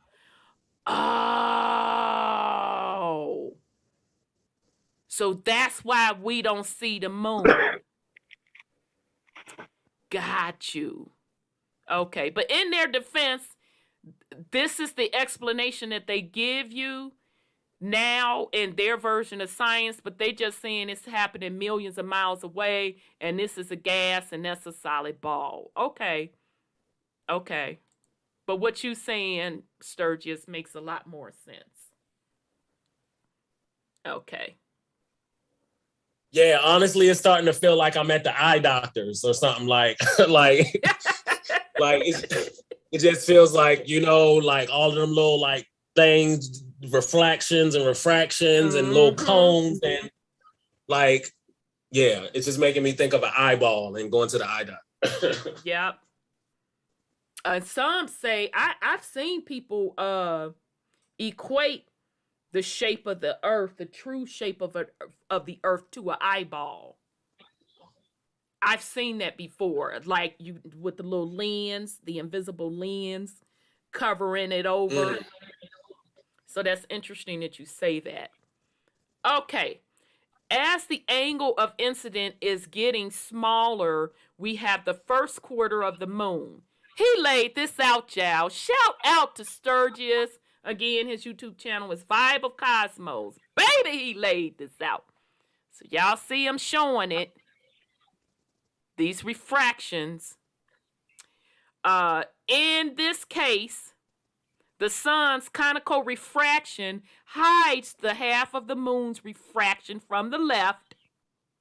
If we are northern, the moon's path or right, if we are southern, okay, so based on where you are located, is what he's saying. When axis of moon's phases Y is vertical to the horizon. Okay. And again, Enoch was talking about those gates that he saw. So remember, he was up in the heavens. Ooh, excuse me, y'all. Eyeball itching. He was up in the heavens, which was really, he was in the ionosphere. Was looking down. He was watching the electromagnetic coil, i.e., the black sun, go through these different stages. And he was naming out the days of the phases of the moon, the phases of the sun. And again, Enoch, Anak, Anunnaki. Okay. I knew it too. Mm-hmm. It was also giving me trigonometry because I had to look it up. I'm like, I just remember triangles and stuff, but then I looked it up and it say trigonometry, a branch of mathematics studies that studies the relationship between side lengths and angles of triangles. The field emerged in the Hellenistic world during the 3rd century from applications of geometry to astronomical studies. Interesting. I did not know that's how trig came into play. Interesting. Very Because looking at his graphs, I'm just like all the triangles and like all these things that's going over each other. I'm like, Sergius, is you an eye doctor or a trigonometry teacher? Like, what you do? What you do? I know what you do. What you do. It's interesting. Like I said, I don't know what the gentleman does for a living, but like I said, me working with some Russian engineers from a technical standpoint, they were programmers. This was back in the 90s, right before Y2K happened, and they had to bring in the Russians because those old mainframe systems and the AS400 systems, all of those programmers / engineers, they had retired. So they literally, it wasn't a lot of people with that skill set in the United States because the technology schools weren't teaching that particular program language, COBOL, and I forget what AS400, the base of AS400 is. They weren't teaching that. So they had to go outside of the states. And that's when they started bringing in Russians. And when I tell you, those Russians, and those Russian engineers, first of all, they were cool as hell. Cool dudes, really cool to be around. But when I tell you they were smart as a whip, baby, if I had something, I'm like, this ain't working, blah, blah, blah. I would have to go to, it was only like 1 or 2 American engineers left that knew the system, but they didn't know it as well. Child, I would walk over to one of the Russian dudes. I'd be like, such and so, this not working, this will happen. They pull up that code. Yep, bing, yep, that's it. Oh, yeah, okay. I'm going to test it out. I'm going to put it in there to be ready for you in 30 minutes. They were brilliant. Brilliant. All right, so. Mm-hmm. And we remember them Russians from the Mueller report. They out here being fucking pretending to be Americans, black people online and shit. Well, we know that the original Russians were melanated. Hey, sis, Yeah. you got to tie that into the Trinity also. Try. It's saying it's a different level of it. You know, considering they're talking about tying it into astronomy, Mm-hmm. and they claimed that he was the son and his Thank disciples. you. I paused because I was trying to Right. get myself together. So you saying the sun is supposedly the man, right? Mm-hmm. The moon is supposedly the woman because they tied the woman to the moon based on menstrual cycles. All right. Okay. And then what's the Holy Spirit? Mm-hmm. I don't know which. That's the missing equation in it. The You know how they ether. give you those problems, this and that equal A, or this and A equal. Y'all know what's the Holy Spirit? The black sun. I thought it was. Mm-hmm. It's the Oh black yeah, sun. it gotta be that. It's gotta be that. Yep. And then when you tie it But they into ain't gonna Tesla, say it that. Go ahead. and then when you tie it into Tesla, talking about 369, Exactly. that's 3 and multiples of 3. Exactly. And that 369 is based on Tesla said the frequency waves. So, like this. And I'm going to keep doing it because I know y'all got a delay. So, like a wave. That's what that 369 is based on. So, really based on frequency. Mm-hmm. Very good. Excellent explanation. Excellent explanation. Okay, so it says when the angle of incident is the smallest, we have the full moon. In this case, the two refractions are opposite and do not affect each other. Okay. Dag, I ain't expect for this to take this long. But thank you, Sturgis. You laid this out. I ain't fencing to sit up here and tell a story. You laid it out. You did an excellent job on this. Okay. All right. So we almost there.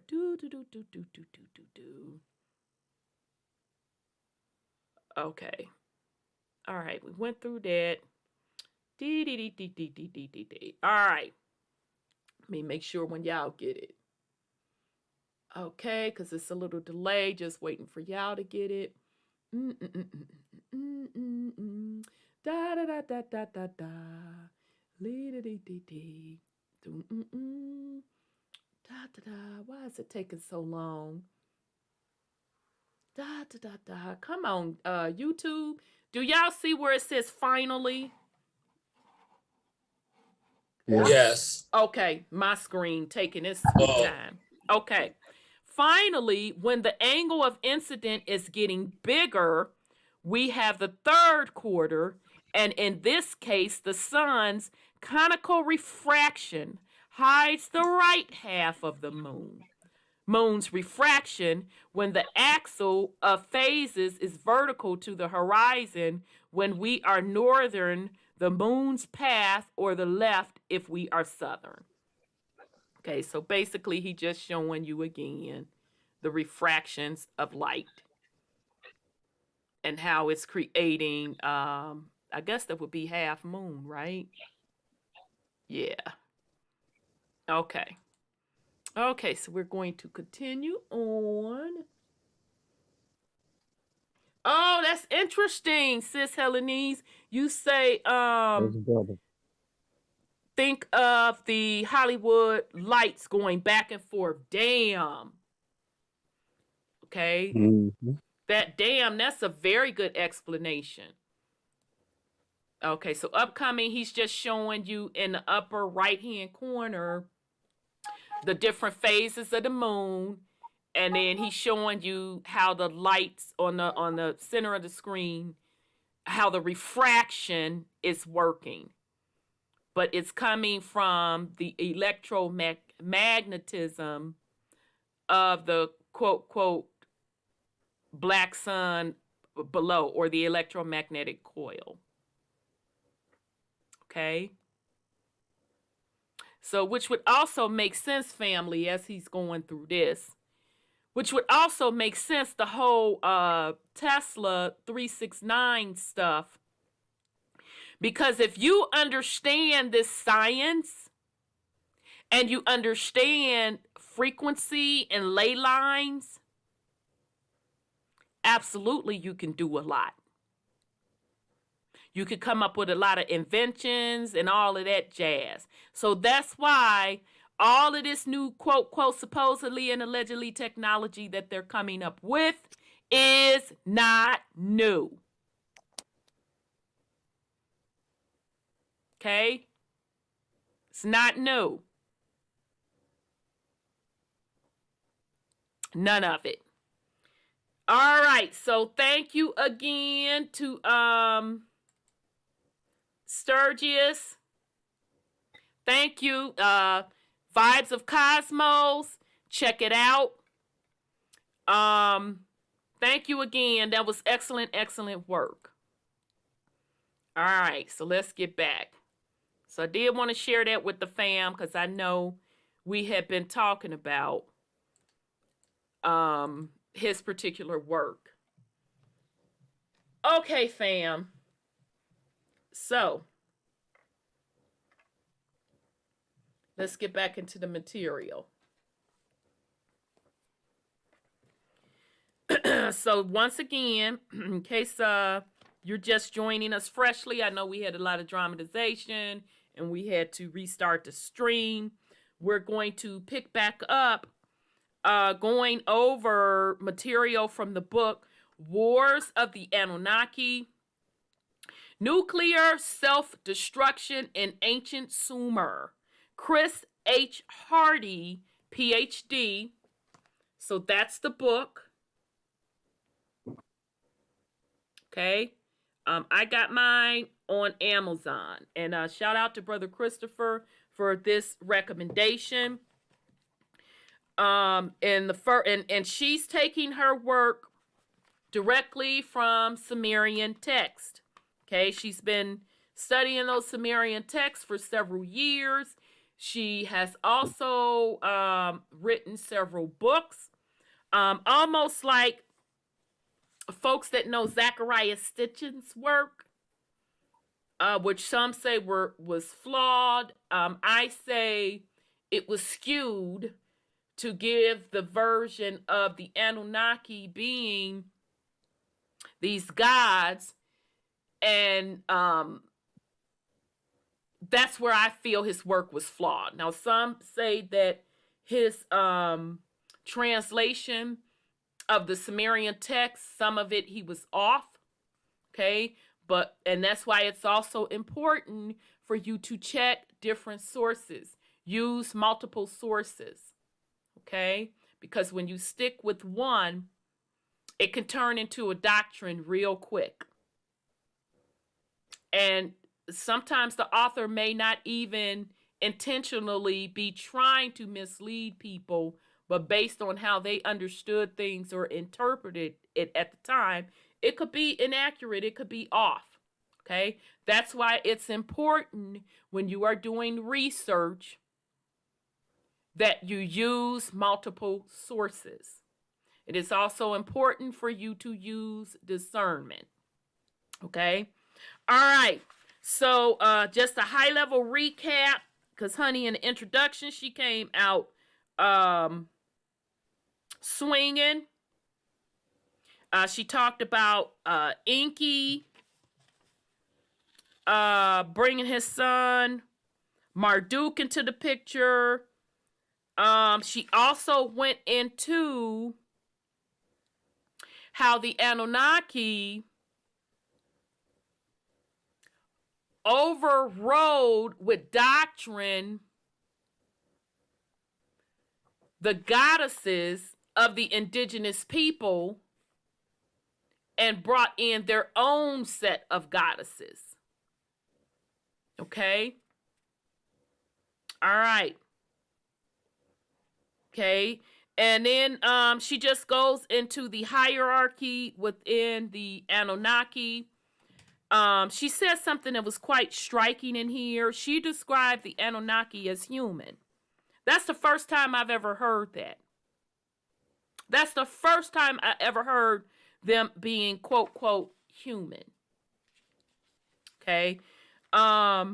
She also talks about, of course, the different technology. And she got into the different creations. She talked about the two different couples that were created in that creation story. Okay, so Adam and Eve, or Adamu and Eve were one couple, and I forget the other couple's name. Oh, is it Adapa and TT? Adapa and TT. And interestingly enough, Adapa was given science knowledge. He was given science knowledge over Adam. I thought that was very, very interesting. Very, very interesting. She also talked about, along with anyone else that has translated the Sumerian text, all of this activity taking place in Africa. Not America, in Africa. Okay? Right? Now, as we get deeper into this, she is going to go into how the colonization of the planet was spread out. So meaning these particular beliefs, these particular systems did eventually make it over to the Americas. Okay? So now my theory is, this is just my theory. When you see those pyramids, specifically the pyramids in South America, that's when the Anunnaki started coming over to the Americas, and specifically the South America. South America is the first place that they came. They started building these structures, and that South American culture started worshiping these beings as their gods. Okay? And if you really want to get into the South American stuff, it got so deep that they talk about one of the civilizations that were doing sacrifices, human sacrifices, to these particular gods.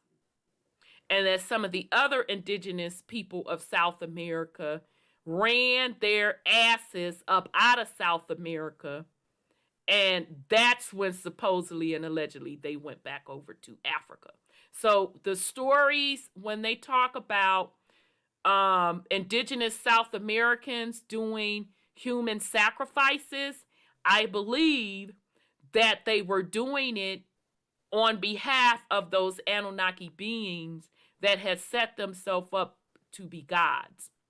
And the other indigenous people weren't with that. And they ran their asses up out of there. Okay? So that's how I believe that story came into play. And how you see the ancient Sumerian information over in the Americas. Okay? But every other ancient text, including the oldest, the Sumerian text, says that it started over in Africa. So anyone with any information that predates that,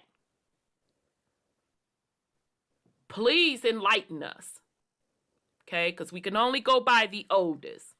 All right? So with that said, she also went into talking about, last week we got into, did the Anunnaki themselves have a religion?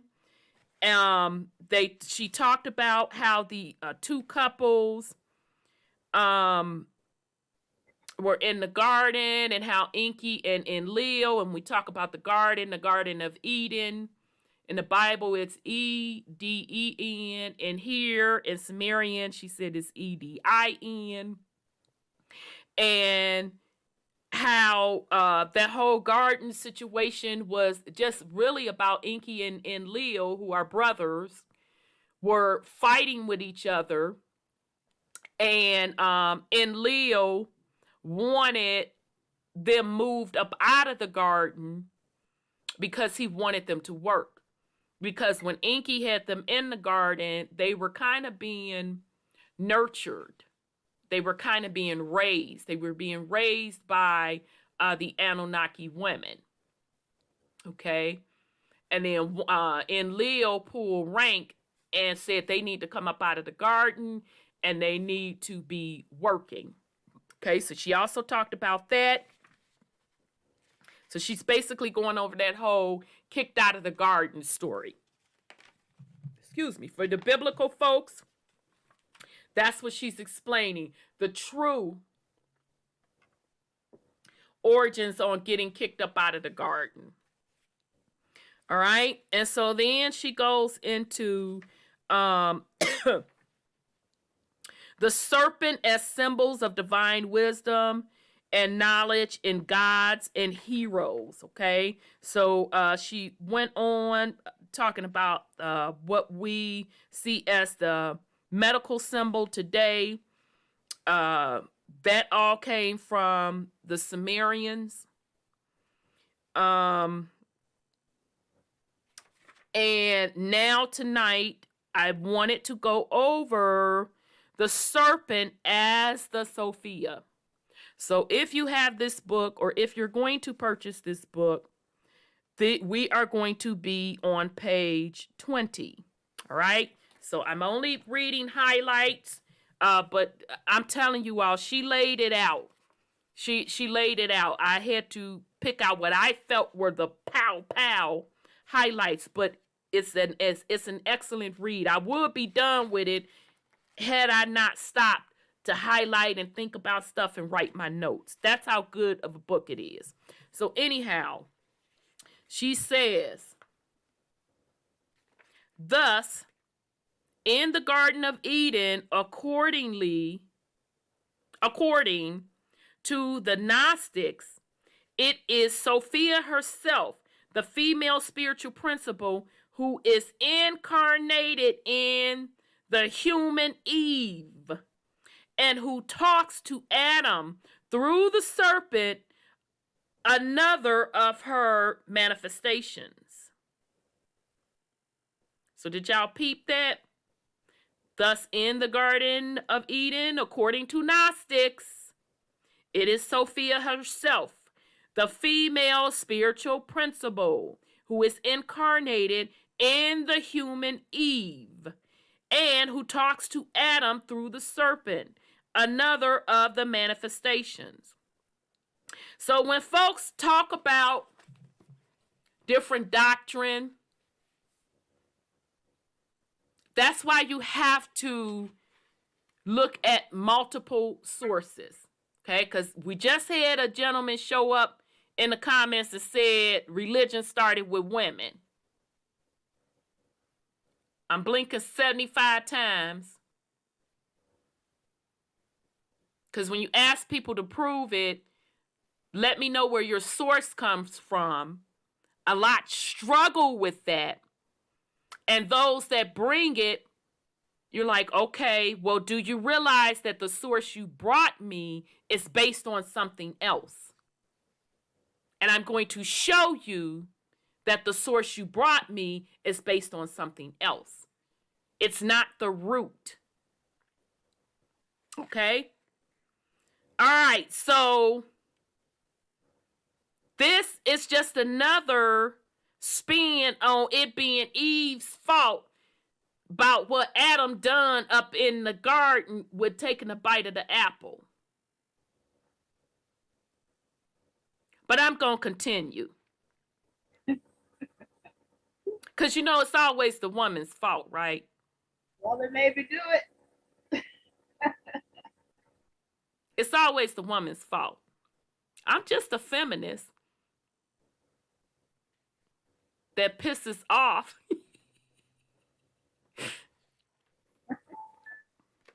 the misogynist. Good. Because it's always the woman's fault. And I say, what you gonna do about it? Okay, so, thus, in the Garden of Eden, according to the Gnostics, it is Sophia herself, the female spiritual principle who is incarnated in the human Eve and who talks to Adam through the serpent. Another of her manifestations. And she is the one to raise her consciousness to initiate him, the soul, to the mystery of his own inner beings, his own self, says the reality of the rulers.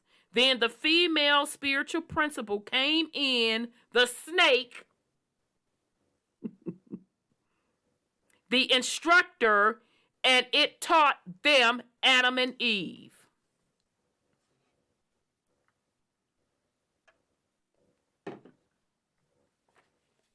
So this is Gnostic. This is the Gnostic doctrine. That's what they say happened with Adam making the decision that he made. Because first of all, the woman had to raise his consciousness. Let me just make sure my old ass eyes saw properly. Because see, I don't want to lie up upon Sophia, according to the Gnostic text. I don't want to lie upon sus. So let me make sure my old ass eyes saw that properly. So she had jumped up into Eve, and she is the one to raise his consciousness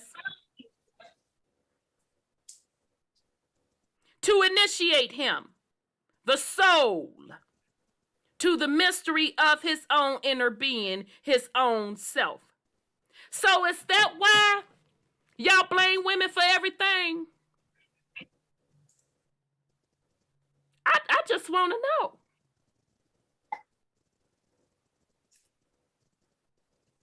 But you do realize it was 2 separate creations, right? Actually, 3 separate creations.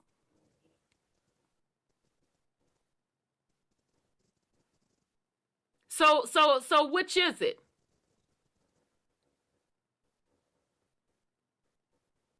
Is it the all-powerful man, God, that created everything, the heaven, the earth, the ants, the woman, the man? Or was it the woman scientist that did it? Was it the Almighty God that gave you your consciousness, your will of choice, the man, Almighty God? Or was it Sophia? So I wants to know that why is everything good when Sky Daddy does it and he kicks your ass and tell you a piece of shit and tell you gonna bow down to him and serve him, or I'ma burn you up, this, that, and the other. But when a woman supposedly and allegedly raises your consciousness and speaks to your soul to bring you into self, she's the source of evil. I just want to motherfucking know.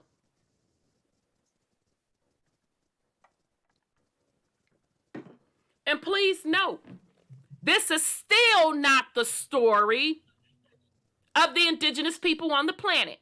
This is a separate bloodline. But I'm just trying to help those of you out that is your bloodline. Because remember, I'm the wicked Eve. I'm the Lilith. I'm the bitter black woman. I'm the feminist.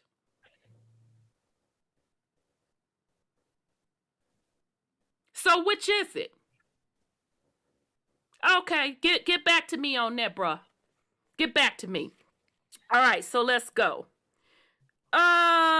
Says the reality of the rulers, then the female spiritual principle came in, the snake, the instructor, and it taught them, Adam and Eve. Elaine Pagels the eminent Gnostic scholar, in her book Adam, Eve, and the Serpent, explains, the secret book of John suggests that Adam's experience as he awakens to Eve's presence prefigures that of the Gnostics, who, sunk into a state of oblivion, suddenly awakens to the presence of the spirit hidden deep within. So, now according to Sumerian text, it wasn't Sky Daddy and Sky Daddy's son and the Holy Spirit that did that creation of Adam and Eve. It was the women scientists. And so now you have the Gnostic text saying that Sophia, the spirit of Sophia, jumped up into Eve and also got Adam all the way together to raise his consciousness to bring him into self.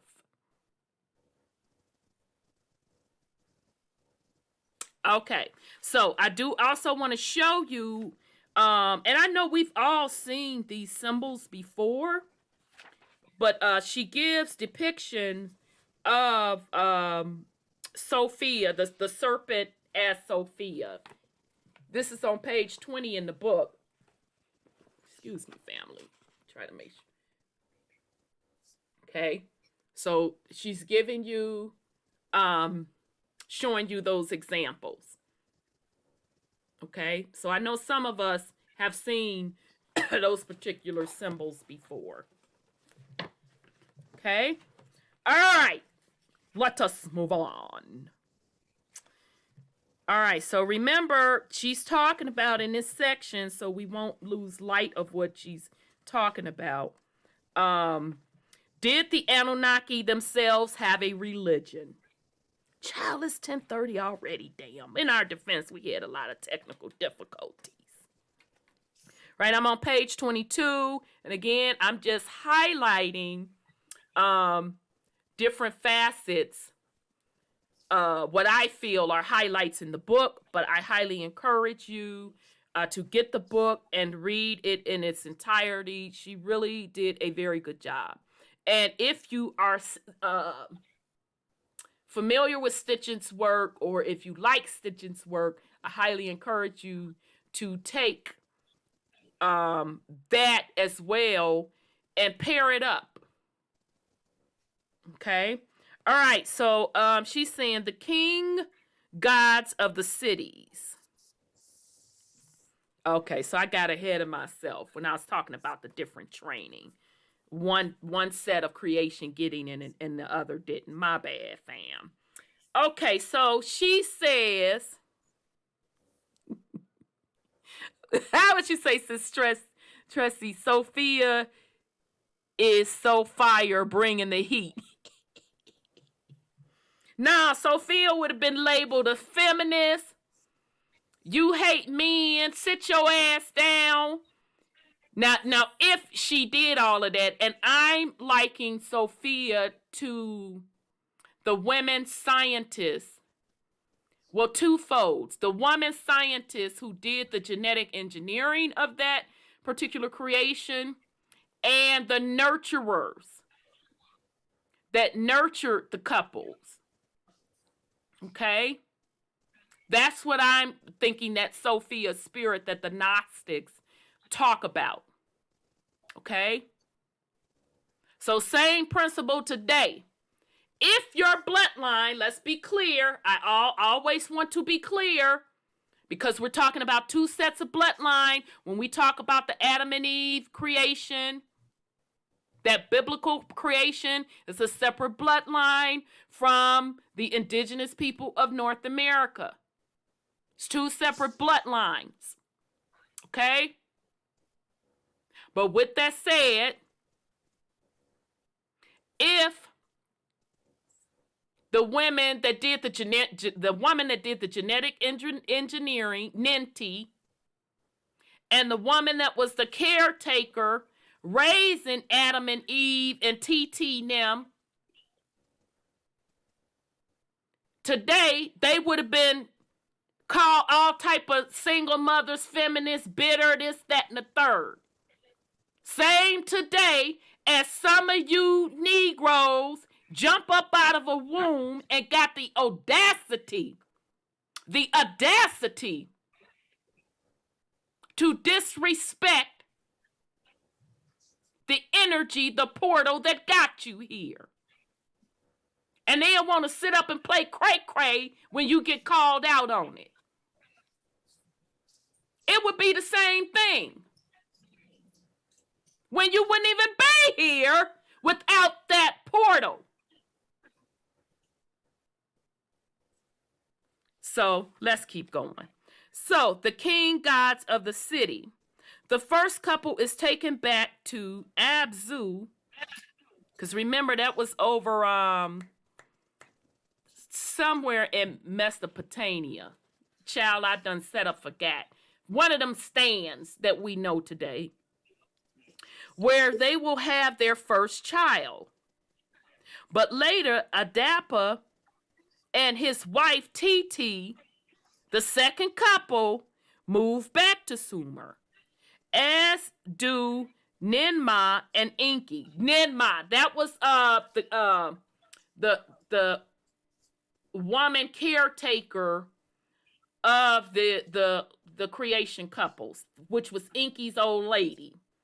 Okay, because remember we nicknamed him Binky. Huh?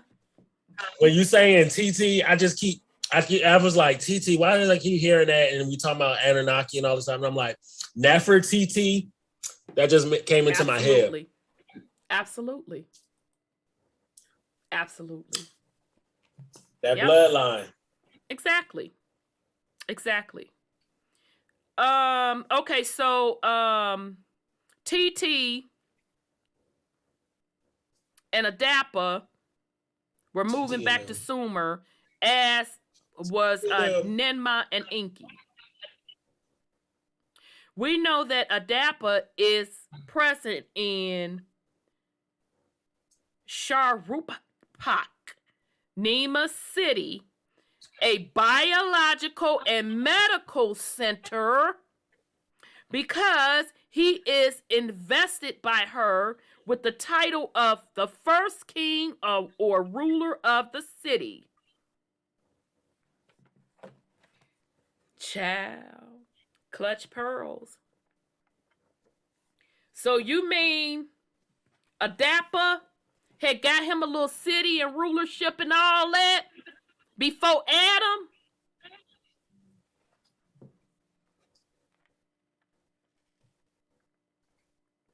Some of y'all want to rethink your bloodline. But we fencing the two continue. Okay, so she gives him that particular title, whatever. Get ready, y'all.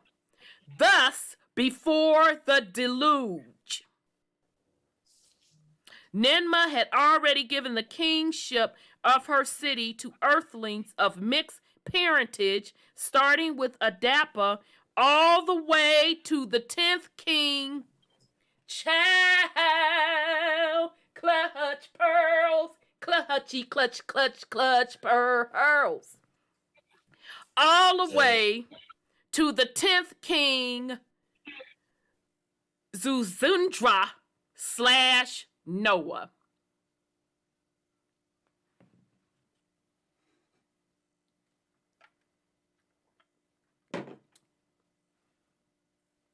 So when I had done told y'all years ago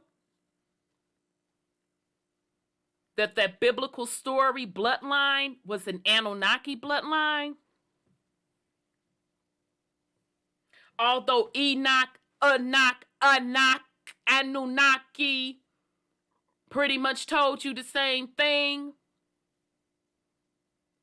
in the book of Enoch, even though the lost book of Enki told you that by Zechariah Sitchin, who based his work on the Sumerian text that he claimed he translated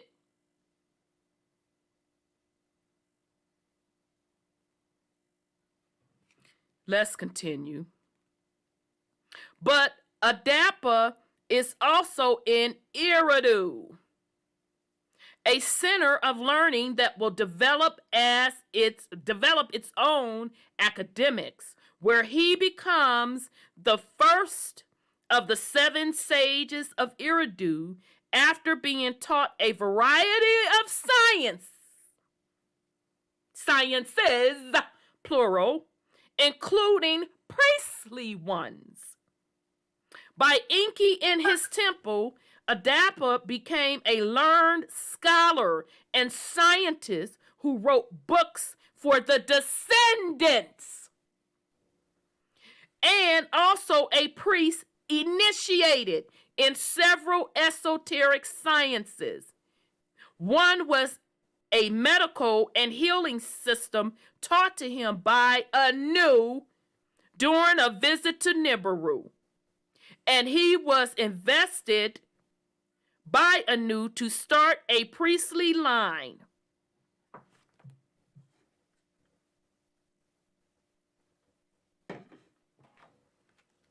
Blink 175 times.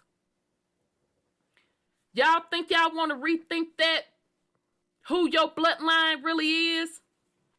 Blink, blink, blink, blink, scratch, scratch. That was Adapa, y'all. That ain't Adam. That was Adapa that was given all of the esoteric, the sciences, and initiated into the priesthood by Big Daddy himself Anu. Y'all want to rethink that Adam bloodline? We shall continue. The earthlings know all about the other gods and their family links, as well as their family feuds, ushering competition, strife, and the wars between cities. Let me run that back for the slow That one. sounds like Greek mythology and shit. When you know me, I'm like, oh, the gods. Exactly. Oh, my God is mad at your God. When they be like following their storylines and what they going through, it's like, what the fuck? Exactly. So Zeus is Big Daddy, which would be Anu. Blink 175 times. But it says the earthly knew all about the other gods and their family links, as well as their family feuds, ushering competition, strife, and wars between cities. Anu exerts a global sovereignty.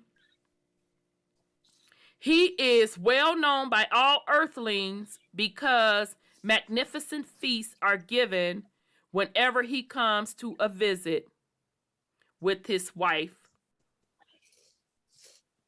Antu.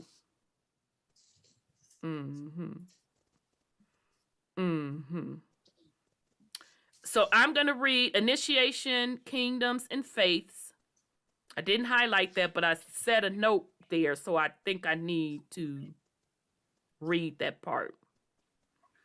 At one cornerstone meeting of the assembly, I need to read this. At one cornerstone meeting of the assembly, the Anunnaki decided that they are too lofty for humanity, meaning they now want to be regarded and venerated as gods. But they also want to be more distanced from the earthlings, and they institute kingship in their own wording. They decide to lower kingship from heaven to earth and to give the earthlings the tiara and the crown. Certainly 2 MEs of kingship. Okay? So they set themselves up as gods.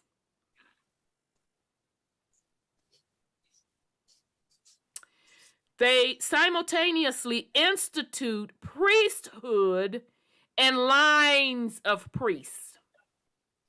The king will be an intermediary forwarding their decrees and commands to the population and maintaining law and order in the cities. I mean, this sounds familiar to me.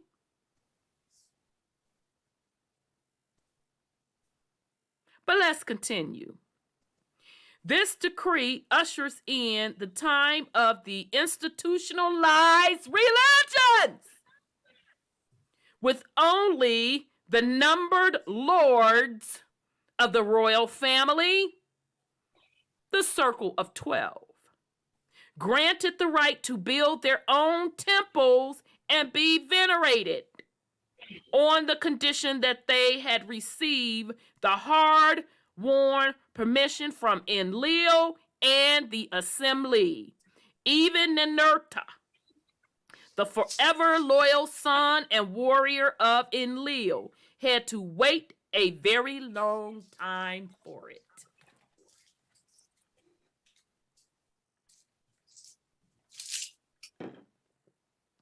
Now you say, what about when, whom, who did what? Oh, okay then.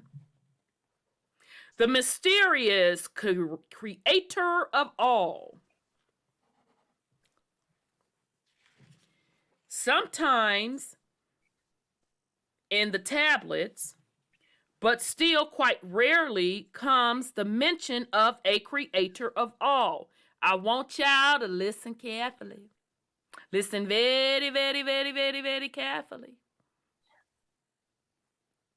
Because you unconscious community, you wokety woke. Listen carefully. Sometimes in the tablets, but still quite rarely comes the mention of a creator of all, referring to a mysterious, powerful entity, maybe one that had created the whole universe. We had an example when the radioactive cloud from the blast over the Sinai and 5 cities in the ancient Canaan drifted and erased all life in Sumer, human, animals, vegetation, apart from Babylon.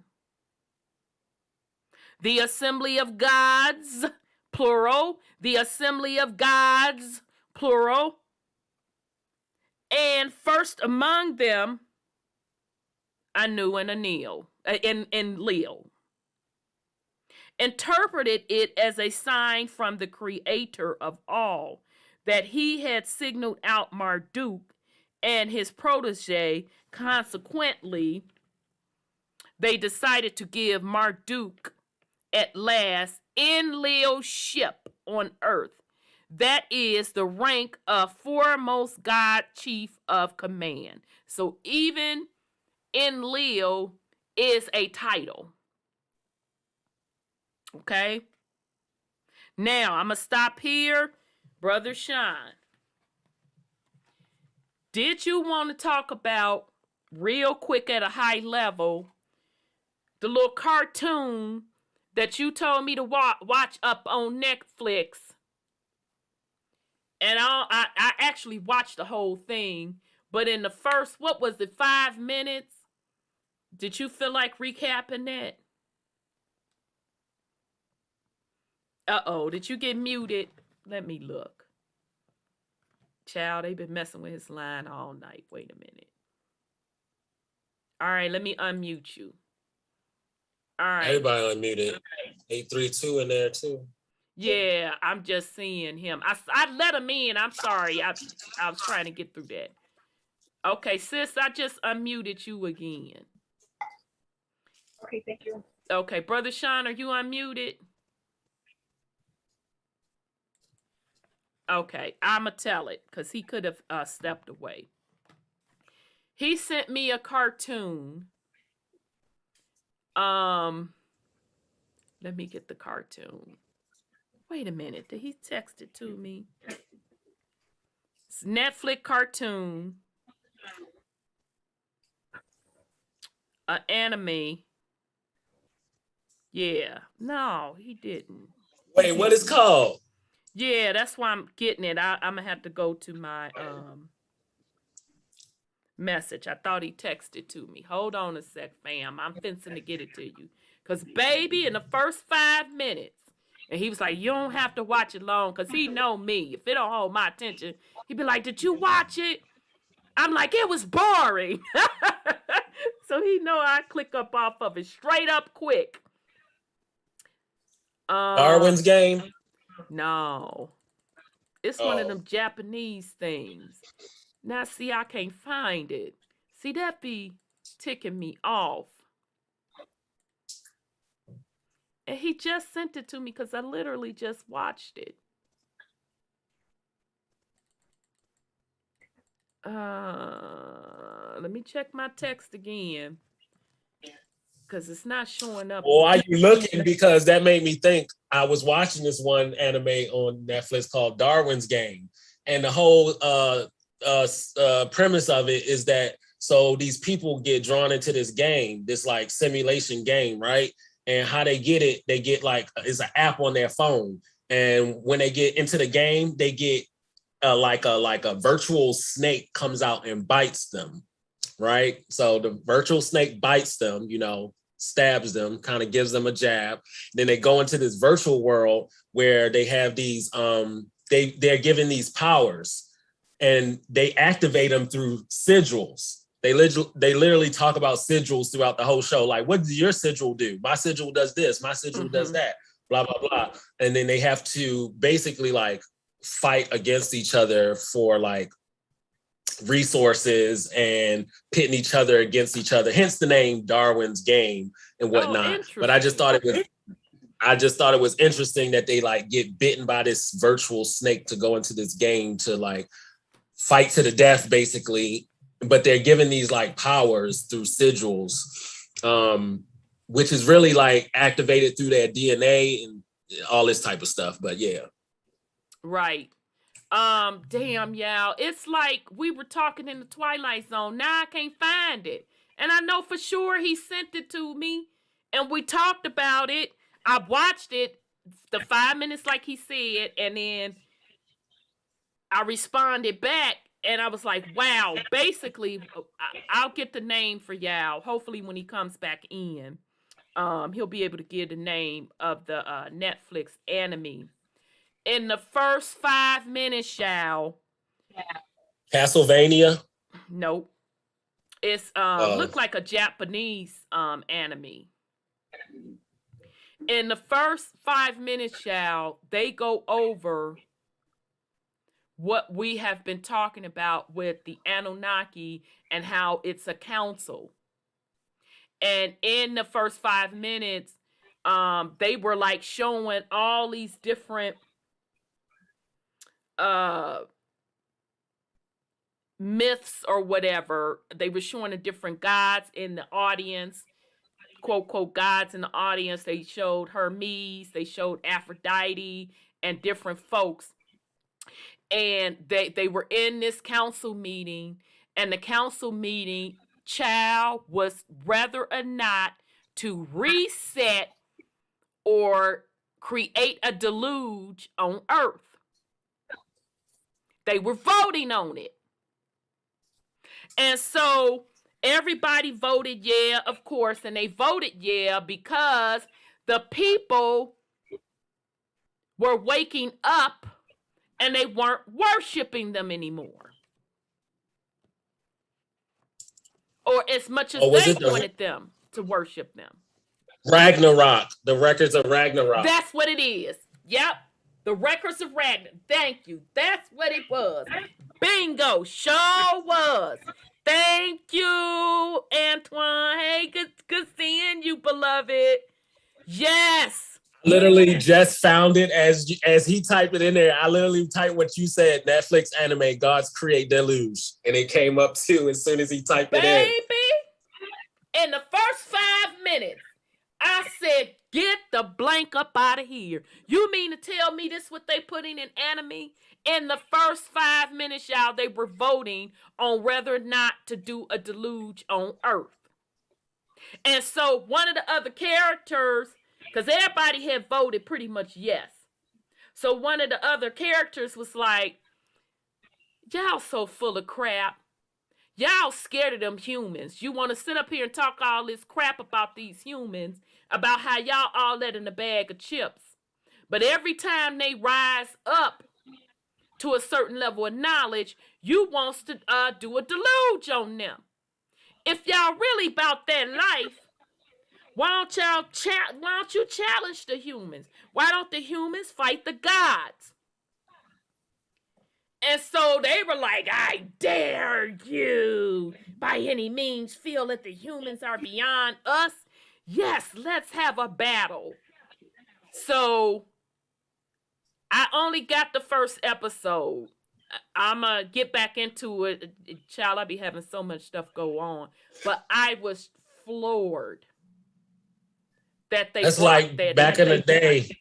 Mm-hmm. Bobby Hemmett in his lectures, I remember watching them on YouTube back in the day, and I'm like, he was saying all this. He's like, the gods ain't shit. Sure the God, did. you is Sure the God, did. you is beyond the gods.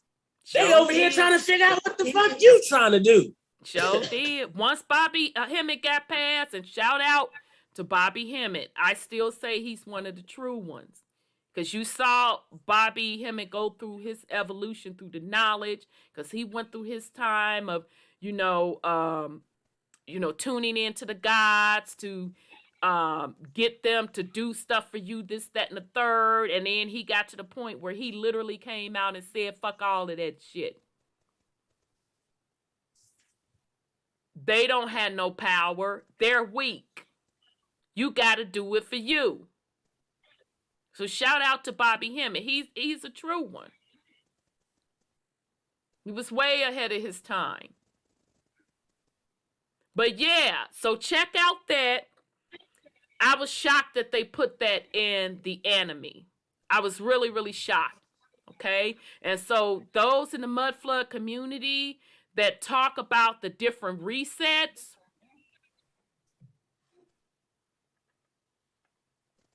child, she gonna talk about it. She's gonna continuously talk about the various resets that happen. Okay? And just like the Mud Flood community said, those resets or those deluges were happening based on technology.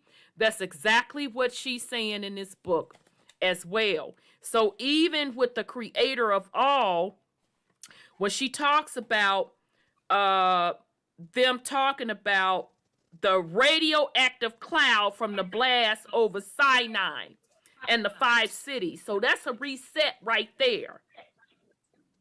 But it wasn't a God. It wasn't a creator of all. It was technology. Okay? All right, so we're going to bring in Brother 832. He's been waiting patiently. Okay, I'm trying to figure out where I left off. Okay, I know. All right, so let me bring on Brother 832.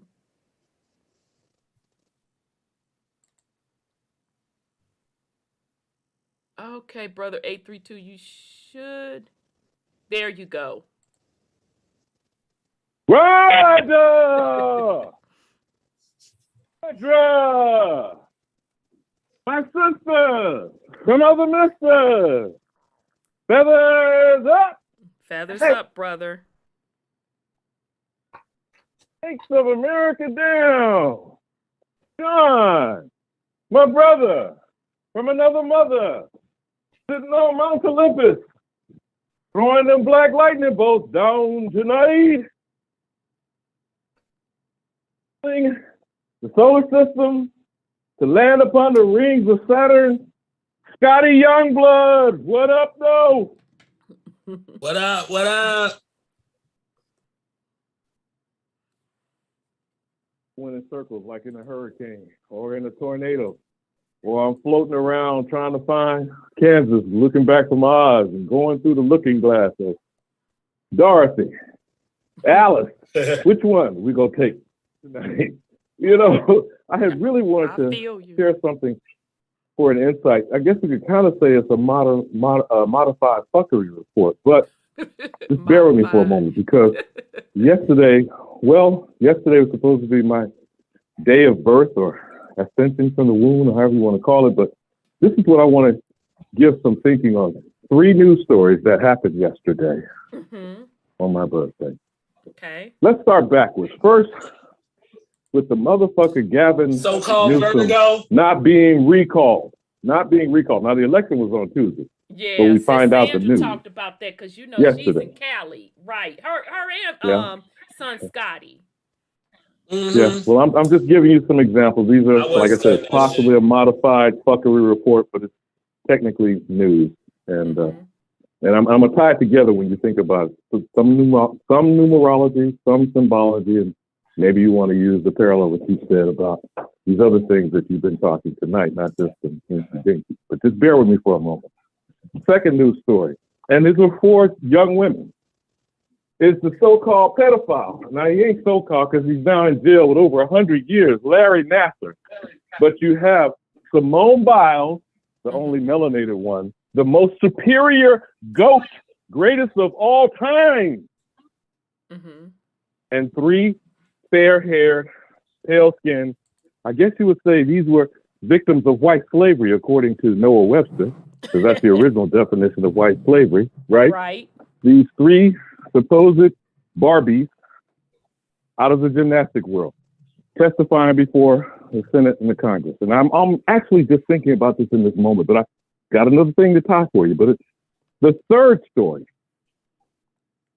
putting 4 amateur astronauts in orbit. And just keep these in mind for a moment. 360 miles above the Earth that they claim is farther than the International Space Station. I'll be right back. Keep it going. Farther than the International Space Station, farther than the Hubble telescope. Allegedly, a billionaire, quote unquote, Caucasoid, and 3 other civilians. And I'm tying this together now, 1 and 3. Keep that in mind now. 1 and 3 equals 4. 2 other attempts. Jeff Bezos, billionaire, and Richard Branson, billionaire, both of which went out and took civilian and attempts of working and expanding commercial space travel with 3 other people. Now, for a moment, keep in mind 1 and 3. Now, my sister Sandra, you know where I'm going, hopefully, when I say this. The so-called Messiah, Yeshua ben Yosef, or Yahshua, some would say, the Shika, some other words and titles, or Jesus the Christ, and his 12 disciples, is that not the number 13? 1 and 3.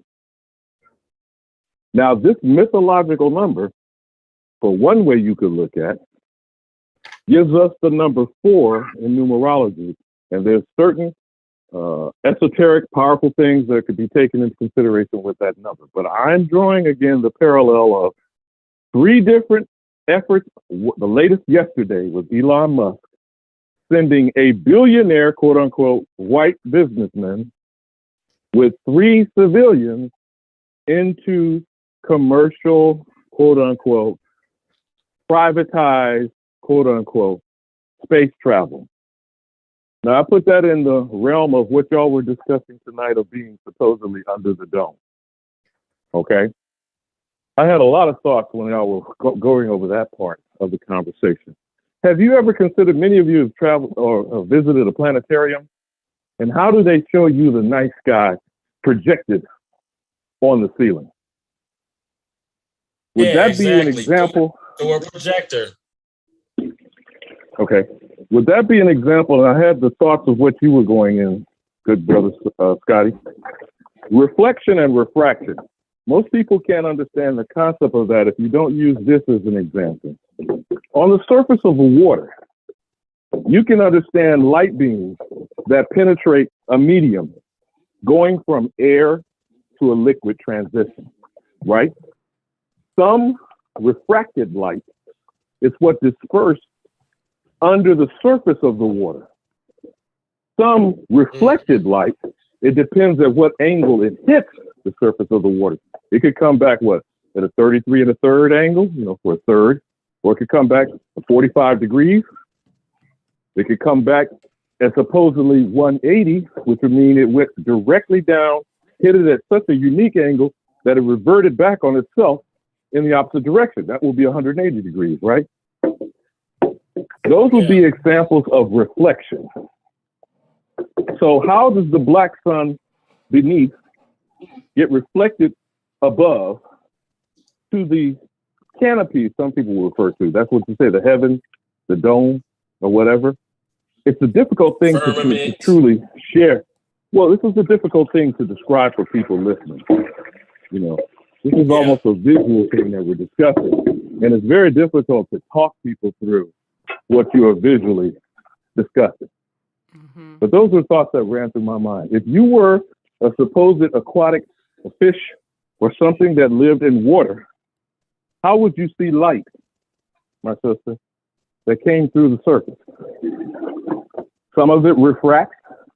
That means it gets dispersed through the medium of water. You do know that there's a density issue of light passing through air as opposed to passing through water. We do have the issue of its speed is impacted, right? Mm-hmm. So wouldn't the light slow down? It would be faster traveling in air and slower once it penetrates the surface of the water, right? We have to take a lot of these things into consideration when we're discussing things. And I know this can get to be boring, talking to people about math and science, which has to be visualized. Mm-hmm. And we're speaking about it, orally. You feel me? So that's some of the thoughts that I was having while y'all were discussing this. All of these things are based on the dynamics of your interpreting light, which is one spectrum of wavelength, right? What Sound. Back it up. Yeah, Where you getting the one? Got to deal with those in the slow bus. No, no, and I'm the slow bus this time. I'm the slow bus this time. Where are you getting the one wavelength? Based on what? No, I'm saying it's all wavelength. I'm saying the predicament okay. for us is when we're talking. Apologize. Go ahead. Well, you have light waves, and then you have sound waves. Now, a lot of times when I make the analogies I do, whether it's talking about movies or even with the one you just brought up, the Netflix anime, which some would consider a cartoon. Right. And if you're not, that's a cultural thing. If you can't get off into the Japanese approach to how culturally they perceive things, we're only talking about comic book series from an Asian perspective, quote unquote Asian. Oh, do they print comic books with those up, or are they just the cartoon? Yeah, Oh, they have companion. Now, don't forget, in today's society, a comic book is referred to as a graphic novel, right, Scotty? Oh, again, that's these young bloods and their generation. A lot of those anime come from book animes and manga. Okay, well, I mean, now, the only men point will know because y'all do the comic book thing, so okay. And that's no different than saying you women would know if this is a romance novel, right?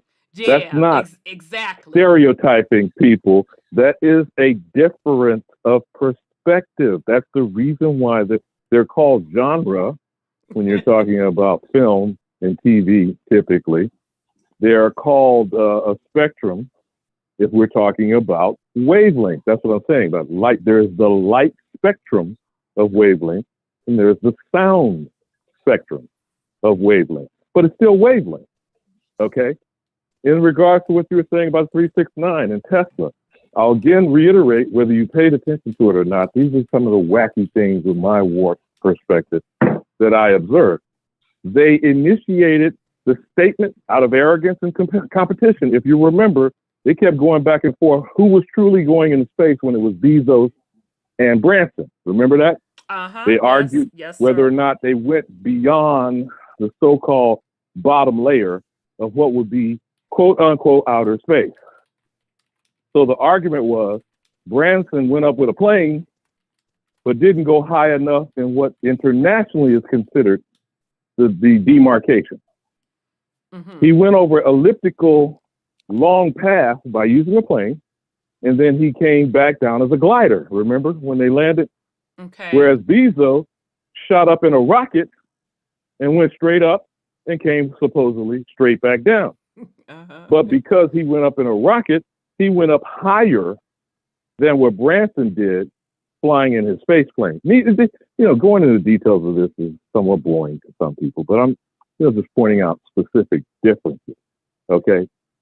Elon Musk, who was sitting back in the catbird seat, kind of like the Cheshire Cat and the Mad Hatter. All right. He already knew he was set to send up, because SpaceX has already been doing rocket travel and changing the tires, if you will, because they have been on supply runs to the International Space Station for what? All throughout the pandemic. Payload. At least through extending the 2020, payloads. they've had more than maybe a dozen actual rocket, travels. In some cases, taking supplies. In some cases, transporting, astronauts on and off the station. So when he sent up those people yesterday, he sent them up on something already basically routine, right? Because the SpaceX rocket behavior is now just as reliable as was for the Apollo missions in NASA. But they have now put on the record books, Rhonda, 360 miles as where these people, as we're talking right now, they are orbiting the Earth every 90 minutes, making one rotation. Again, as we are being taught, the orbital, global, supposedly spherical, right, or circular. I'm pointing out what you were talking about. I'm making a point here, but I'm going back to what you were talking about the flat Earth and the dome and the other things that you were showing as the formula. When you were asking, what did it mean about the shadow on the quote unquote moon? There is some that will argue what you were bringing up tonight, but what we have been taught is the sun, the earth, and the moon as orbital, round, spherical objects get into each other's path and throw the shadow on the other. That. Show you so how to that is what the so-called full and half moon is, from the sun being on one side of Earth and the moon in its quicker orbit around the Earth having the shadow of the Earth on the face of the moon. I'm not saying it's calling you out. I'm just pointing it out for you to understand. Yeah, and what I'm we've good been with taught. that, because I did threw all that shit up out my mind. So I'm good. Continue.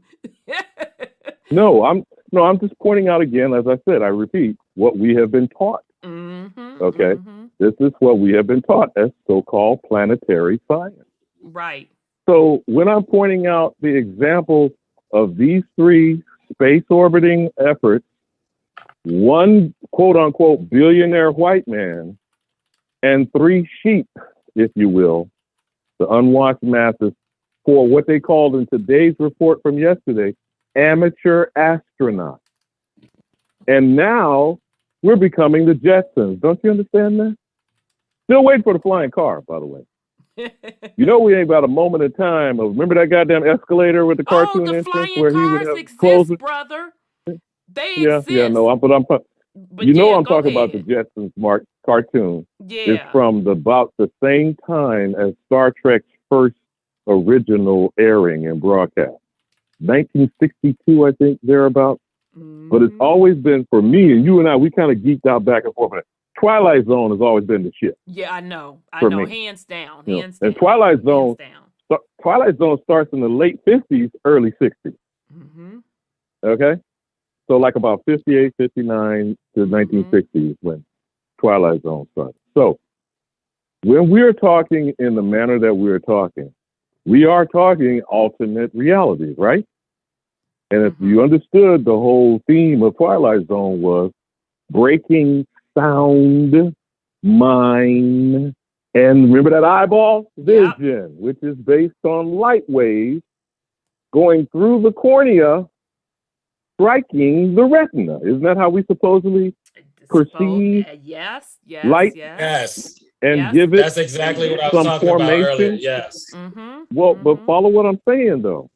We're supposedly receiving the light wave spectrum through the cornea of our eye, not even talking about the pineal, just the two ones that we claim we only quote unquote see with, projected inversely, by the way, because it's been projected upside down to the back of your eye, the That's so-called what retina. they say. Right.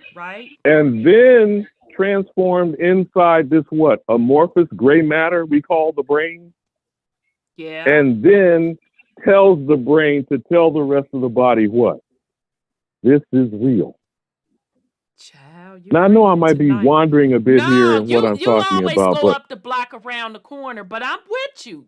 That was good. Okay, continue. so then what is reality? Now, I'm weaving a lot of stuff that you talked about tonight, but there's a method to my madness. Okay, Sophia. We already know what Sophia Stewart should mean and has already meant to us, those of us who are geeked out on Matrix and the Terminator. And by the way, you know Matrix Resurrection is getting ready to be released? I heard that, so presumably the Matrix 4 is bringing Keanu Reeves back to do some alteration about how Neo is moving. I don't know if he's moving forward or if he's in a whole pattern or we're in It's going to be stasis. interesting, right? Okay. So what is real as opposed to what is reality? I don't want to sound confusing in what I'm saying here. What is real as opposed to what is reality? Now, the analogy of the Matrix supposedly laid that out to us in the first place, but we keep thinking it's quote unquote in a movie, as opposed to the movie is in a movie. Because the movie is in our mind, right? I just described how it is that we're receiving the visual medium. What you whether been it's a television this or week? 832, because well, you straight up on it. Go ahead. I shouldn't have broke your train of thought. I apologize. Go ahead. No, I'm just, like I said, I was listening to a lot tonight and trying to somewhat weave and connect the dots, so to speak, because I was really disturbed by how they playing this game with Elon Musk chapter of it yesterday. But it just sunk in while I was listening to you about the 1 and the 3. The 1 billionaire, and they all had 3 passengers with them. Now, what is the number 13 supposedly told us through, as good Queen Sandra said, yes, the Catholic mythology of what we call Christianity today, all denominations, I don't care what the number is, it's like 600 and counting, are all based on the basic Trinity, as you were trying to break down earlier, Father, Son, Holy Ghost. Okay, well, that's 3. But where's the one that's not talked about? The woman, right? So is that not 1 plus 3, but with a different spin? But get what I'm saying, though, here. I'm saying 1 and 3, or the number 13, is already in, I forgot the word for it, it's cryptophobia, some kind of shit like that, but the fear, the superstitious attitude about the number 13, which the fact that in many hospitals, go ahead. In the hospitals and hotels, they don't number the 13th floor. But how the hell are you going to tell me the 14th floor ain't the 13th goddamn floor? What is the point of hiding and having a mythological fear? Because that's what it is, fear of the number 13. Right. Although we are taught Jesus the Christ had 12 disciples. Okay, now check this out for a moment, because this is being raised Catholic with this bullshit. This is the kind of stuff I would ask priests and bishops and get in trouble. Well, then what was he? Was he number 1 or was he number 13? Because, see, some people want to believe he made people follow him when he kept saying, I was sent. Don't follow me. If you really listen to the message, he said he was sent. Right. He said he was sent by the Father, correct? He also said, as I do, you can do more. I'm paraphrasing now, but I'm talking about the scriptural reference. He constantly made reference to, do not follow me, look within. I'm just putting this out as an example. There's different ways that people want to look at when they study the scripture. He said, what is the greatest love? Show ye love one to another. And he who would lay down his life for his fellow. I'm paraphrasing you, but you remember some of the stuff that you've heard in scripture. That is a sense of selflessness, isn't it? If we've been taught, I Right. stress again, if we've been taught to behave this way, what is the difference between selflessness and selfishness? Okay, so if he says, I'm not the Father, I will send. He says, I'm not the God to be worshipped. The God is within. Now, I know this is all, borderline here when you start talking religion. You start talking about people's belief system. And I also wanted to tie in the fish hat, like Scotty joked about Inky coming in with a fish motif. And the Catholic Church has a goddamn hat that is a fish. That's if you've right. never paid attention, that is what the goddamn Pope wears. That's right. And he was told, who did he tell you be fishers of men? Peter, his supposed first disciple. He pulled him out as a fisherman. Mm-hmm. As a fisherman. And said, you will not be fishing for fish. You will now be fishers of men. Men. Uh-huh. Now, I know I'm rambling just slightly a bit here, but I'm trying to show you how this motif of mythology and massive ignorance is encouraged and expanded. But you ain't really listening to what came out of the man's mouth. That's an He also excellent said, point. I did not come here to break the law. Well, which law are you we referring talking to? about, Rhonda? Hmm. I did not come to break the law. I came to fulfill it. Okay, now explain to me this, my sister. I know it sounds like I'm just going around in circles and chasing my tail as a broke, ignorant Negro Indian of a Tonkinist origin. Was he born to a woman? Inky, I don't yes, know. he was. He was. No, not Inky. I'll put that parallel okay, there. I'm my saying bad, we still on Yeshua and your white zaddy, your sky daddy, your essence, whatever you call about tonight. I'm saying, did he not come through the womb of a woman? Yes. Virgin birth, though. I'm gonna have to understand. I have to put that little spin. Right. But yes, okay, he then. did. Why? If he was God, Almighty God, and the only Trinity is Father, Son, Holy Ghost. Now, again, I'm reverting back to my old Catholic shit that I was put in at the age of 5. But I'm saying, this is the questions I asked even as early as that, and getting in trouble with the white zaddy, I know they Catholic priest, bishop, etc. place. That I'm still asking, still today, if he came through the womb of a woman, virgin birth or not, where's that sperm? Where's that sperm? Because we already know half of his egg and half of his sperm. That's the basis of bloodline that you say every week, yeah? All human beings are the product of spermatozoa and an ovum, right? It's supposedly biological imperative. I know they tamper with that shit, with test tube motherfuckers and whatnot. What? I'm sorry, was that Sean? Yeah, didn't he send an angel down to come into her? That's what he said. Now, now wait a minute. Now, are you talking about? Are you talking about that spook? Are you talking about that spook semen? Is that what you're talking about? Yeah. He couldn't do it himself, so he said, he sent his boy down there to kiss her. And how many mythological tales have we heard about Zeus? Well, what do you call it around it? With community dick? Right. I mean, you're going to hell with gasoline drugs on. Well, one mythological story, he was a swan fucking a woman, was he not? Yeah, because he's a hoe. You know he's a hoe. Yeah. You're right. But I'm inquiring minds want to know. Used to be the headlines of the Inquirer magazine. Inquiring minds would like to know. So if the human womb of man, however it is you want to send this thing, is a requirement for creating this thing that becomes the Son of Man and Son of God, is all powerful and capable of turning water into wine, walking on water. I'm just bringing up little bits and pieces of these fables and tales and whatnot. But you can't get your ass up off a cross or save yourself but you must die and rise up in resurrection. Okay. Wow. So it sounds pretty much to me, again, I don't know. I'm confused. You But confused me too. it sounds like a motherfucker needs a physical host and everything I'm hearing. It is no value if it's not physical manifestation. So even after dying, he had to come back in a body, right?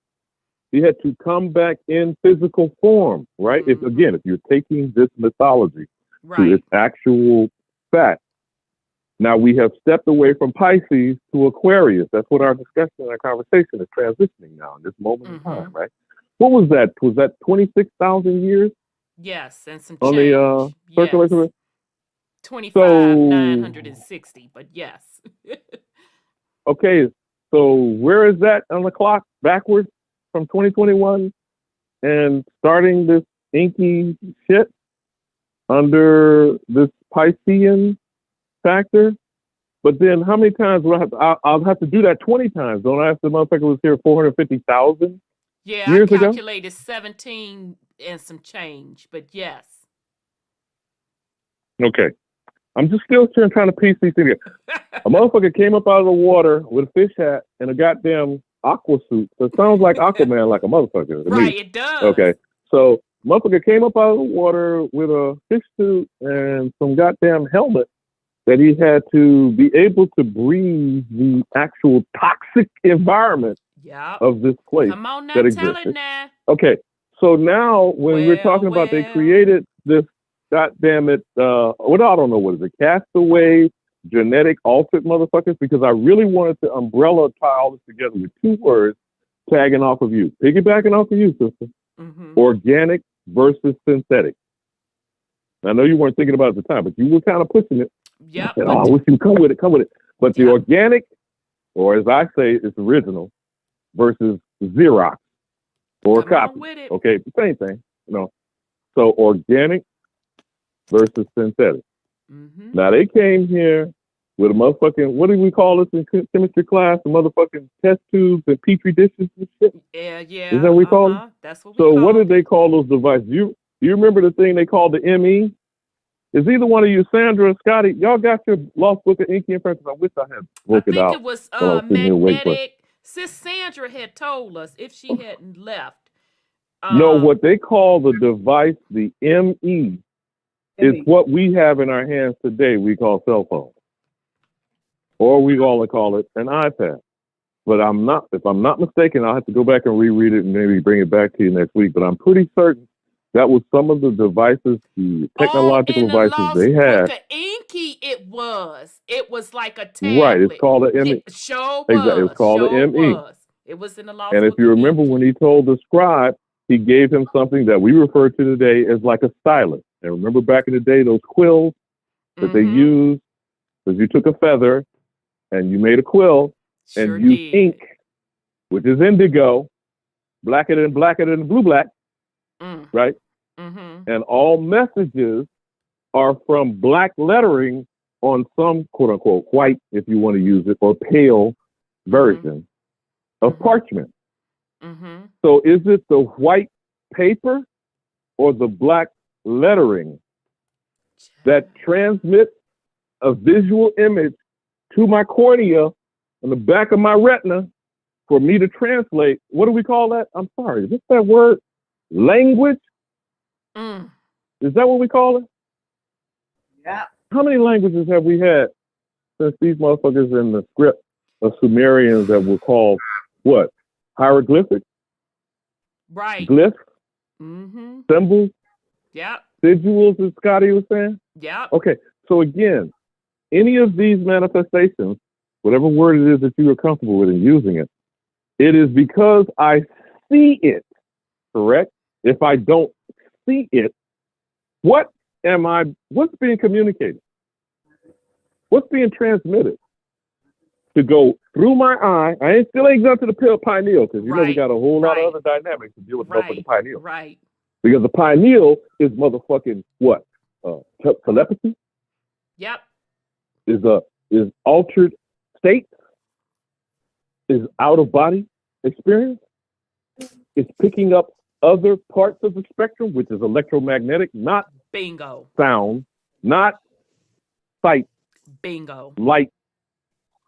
Okay, but just the two eyeballs that's using light and the one mouth, but we got two ears, right, Mm-hmm. to pick up the signal.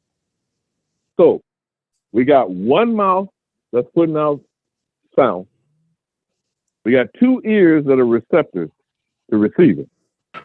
We got two eyes bringing in supposed light wavelength, but we don't give a fuck about the pineal. Go ahead, That's in this supposed species of being. I know you have heard, I know Sean, and I know the rest of the panel has heard.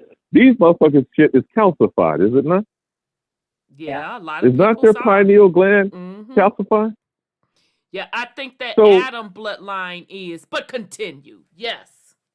But follow the example I'm putting to you, my sister. Mm-hmm. One mouth puts out sound waves. Mm-hmm. Two ears receive it. Mm-hmm. But we're not thinking about the one thing that possibly puts out and receives other wavelengths, but we stress the sight sensation of our eyeball. So that is telling us what is quote unquote reality. You feel what I'm getting at? Mm-hmm. But what is real? I don't want to confuse what I'm bringing up here. I'm just saying, is that legitimate what I'm asking? What is real and what is reality? Now, if we can deal with what's left in the wavelength if you take sound and sight away, light and sound is taken away. What is it we have yet? What the fuck is going in a black hole that sucks up literally everything? Mm-hmm. What other spectrum are we talking about of wavelength? Now, I'm going to again repeat back to what you said about 369 and Tesla. Right now, these demonic beings, these, what did you call them? Cosmic colonizers who trying to get the fuck back on CCs, an orbital. Right. Okay, trying to get back on an orbital rocket ship and get the fuck on out of here, which they can't do it fast enough for me because you know what I say every week. Right. I'll continue to say every week. But when these people are now orbiting as we speak, Rhonda, they will not land until Saturday. As we speak, they're orbiting the Earth every 90 minutes, according to what they tell us. Mm-hmm. Accordingly, 360 right. miles above the surface of the Earth. I don't think you heard what I'm saying. Every 90 minutes at 360 miles. 369. high. I get it. Boom. I'm sorry. Boom. I get what? it. 369. One more time. Boom. One I get more it. 369. Boom. Orbiting the Earth every 90 minutes at 360 miles above the surface. 369. Okay. Boom. What are we supposed to get out of that? But we know what we do? Remember I said about 1 in 3. 1 in 3. We focus on the one white billionaire motherfucker. And the 3 people are just sidekicks, right? The 3 civilian amateur astronauts. You feel me? The one white man, white zaddy, sky daddy, God, Anu, okay?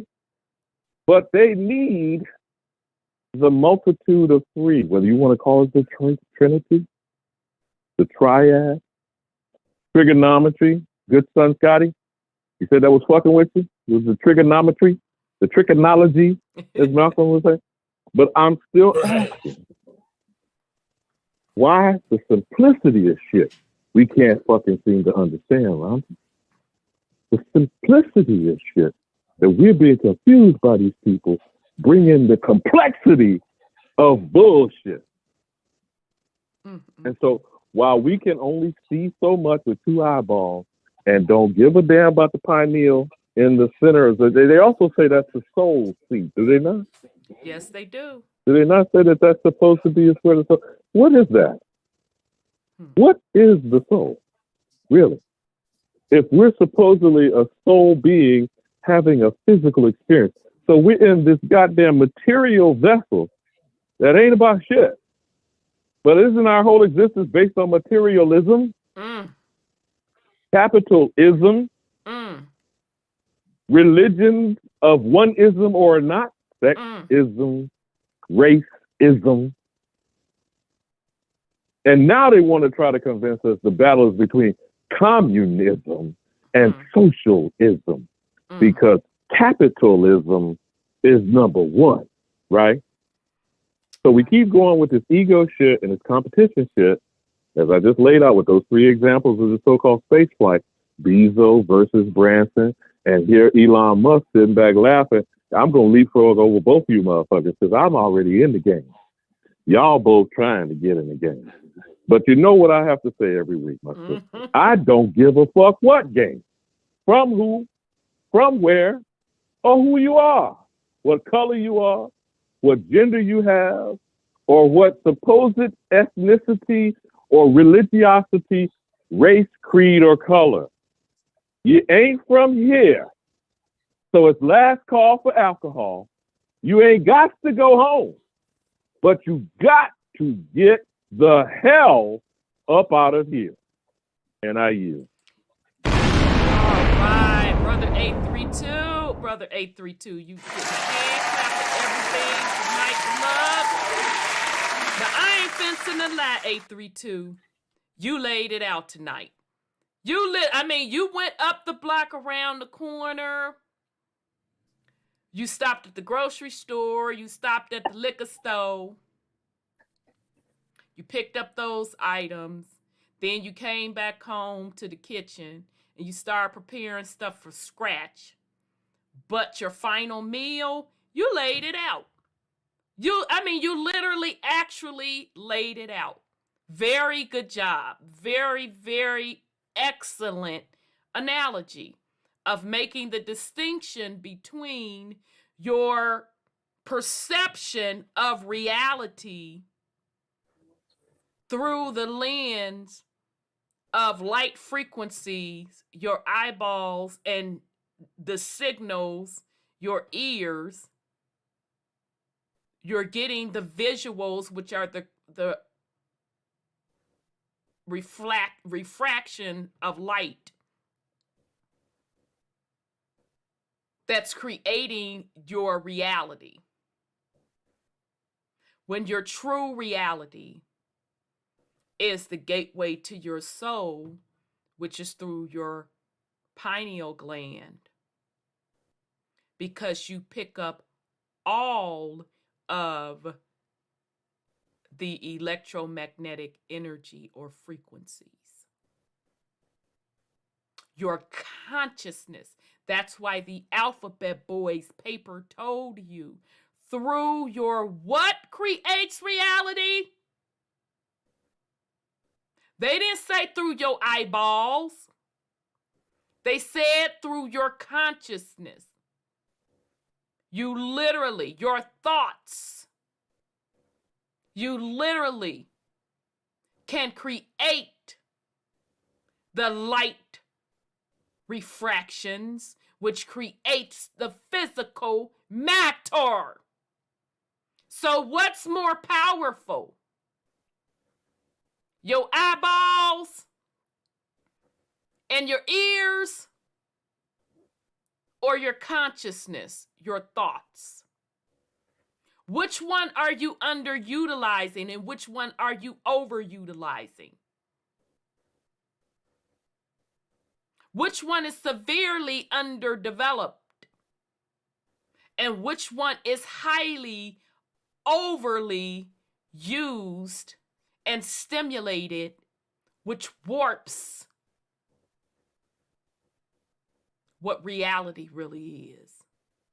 Which one keeps you plugged into the matrix to the point where you can't get off the board? And which one, in order to get off the board, you need to use? So when I talk about getting off the board, you have to do it through your consciousness. The true power is your consciousness. To tap into the absolute, to get off the board, is through your consciousness. So excellent, excellent, excellent job, brother 832. So I don't know what you've been eating this week or sipping on, but brother, let me tell you something. You laid that out. Excellent, excellent job. Okay, fam. Congratulations on your Earth Day. Oh, yes. Sorry about that. Yes. Yes. Happy Earth Yes. Day. We're sorry. Yes. Happy Happy Earth Day, Earth Day, brother. bro. Yes. Thanks for that, sis Sandra. See, she's so sweet and all considerate. I'm all trying to dissect the information and done forget it was the brother's Earth Day. Oh, I'm sorry. Okay, so I want to finish up because I don't want to leave us hanging. So I know we in overtime, y'all. It's not gonna be that much longer. I want to go back over finish up this this creator of all concept. And just a reminder, as Brother 832 was talking about Jesus and the disciples, remember Jesus represents Enki. And in Wars of the Anunnaki, the book that we are reading excerpts from, she talks about Enki picking out his 12 priesthood, which equaled the 12 disciples. Okay, so let me just read that last little piece. When it talked about sometimes in the tablets, but still quite rarely comes the mention of a creator of all, referring to a mysterious, powerful entity, maybe one that had created the whole universe.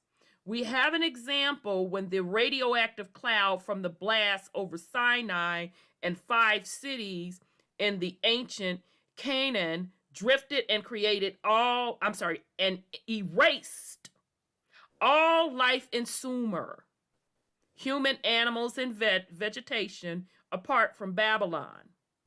The assembly of the gods, and first among them, Anu and Enlil, interpreted it as a sign from the creator of all that he had singled out Marduk as his protege. Consequently, they decided to give Marduk at last the Enlil ship on earth that is the rank of foremost god, chief of command. All right, so I'm sorry, sis, did you say something? Question. Mm-hmm. If they say apart from Babylon, that Yeah, means let me make sure, child. I really need to get more light in here. That's what I'm gonna try to blame it on my it's the light instead of my old ass eyes. But anyhow, let me see. Yeah, sis, it did. It says now. mm-hmm. Reason I asked that, you got this smoke blowing all over the valleys and everywhere, but the most sinful city, Babylon, Radioactive. Now let's be clear, radioactive, but continue. the most sinful city on the planet, with paganism, child sacrifice, and all kinds of stuff, and it was spared. Is that what it's part from? That's what that means, right? Let me just make sure, because I don't want to lie up upon state text, baby. I keep hearing that, and I'm like, what? Okay, I want to make sure, because to be honest, I don't know. Let me just make sure. We have an example when the radioactive cloud from the blast over the Sinai and 5 cities in the ancient Canaan drifted and erased all life in Sumer, human, animal, and vegetable. Yeah, honey, it said apart from Babylon. So What do you know what they consider Babylon? What is Babylon known as today? that is Iraq. Okay. Continue, sis. I didn't mean to break your train of thought. I'm just saying that is considered the most sinful city that ever existed. Child, well. But they Well, got well. 5 others and left that sin on the earth. That's what they're saying. Right. Did y'all But catch what sis said? I'm sorry. Go ahead, Brother Sean.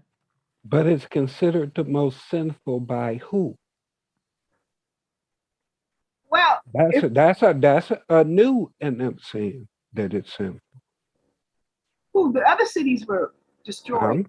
Yeah, I'm just saying that you saying the most wickedest one didn't get destroyed. The most sinful city didn't get destroyed. The point I'm trying to make is who said that anything was damn sinful to begin with? The creators of that book. They're the ones that's telling you what sin is and what places are sinful. Yeah, Why was the places Yeah. actually sinful? Because they didn't go along with it. Right. Obviously, had they went along with it, they'd have been called faithful and this, that, or the other. This, exactly. that, They third. sinful because they didn't go along with the bullshit.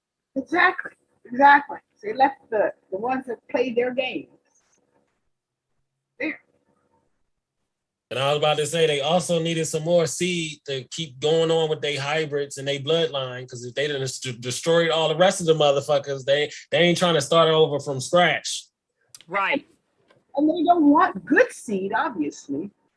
They want somebody who is in tune with their game. Well, obviously, if they was all that in a bag of chip and some hummus, Wouldn't have to destroy them bitches in the first place or make some and not only motherfuckers in the that, first place. not only that, if they all that in a bag of chips and hummus, when they brought they stinking asses here, the CCs, they would have overtaken the indigenous people off the bat, right? Mm-hmm. They wouldn't have had to go over on the other part of the planet and create their own creations. 2 sets of creations. They brought all kinds of creatures on the planet. Yeah, all kinds, because really, supposedly and allegedly, I think it was other creations in between stuff as well. But that's interesting that you brought that up, Brother Sean, because it kind of made me scratch my head when they up there talking about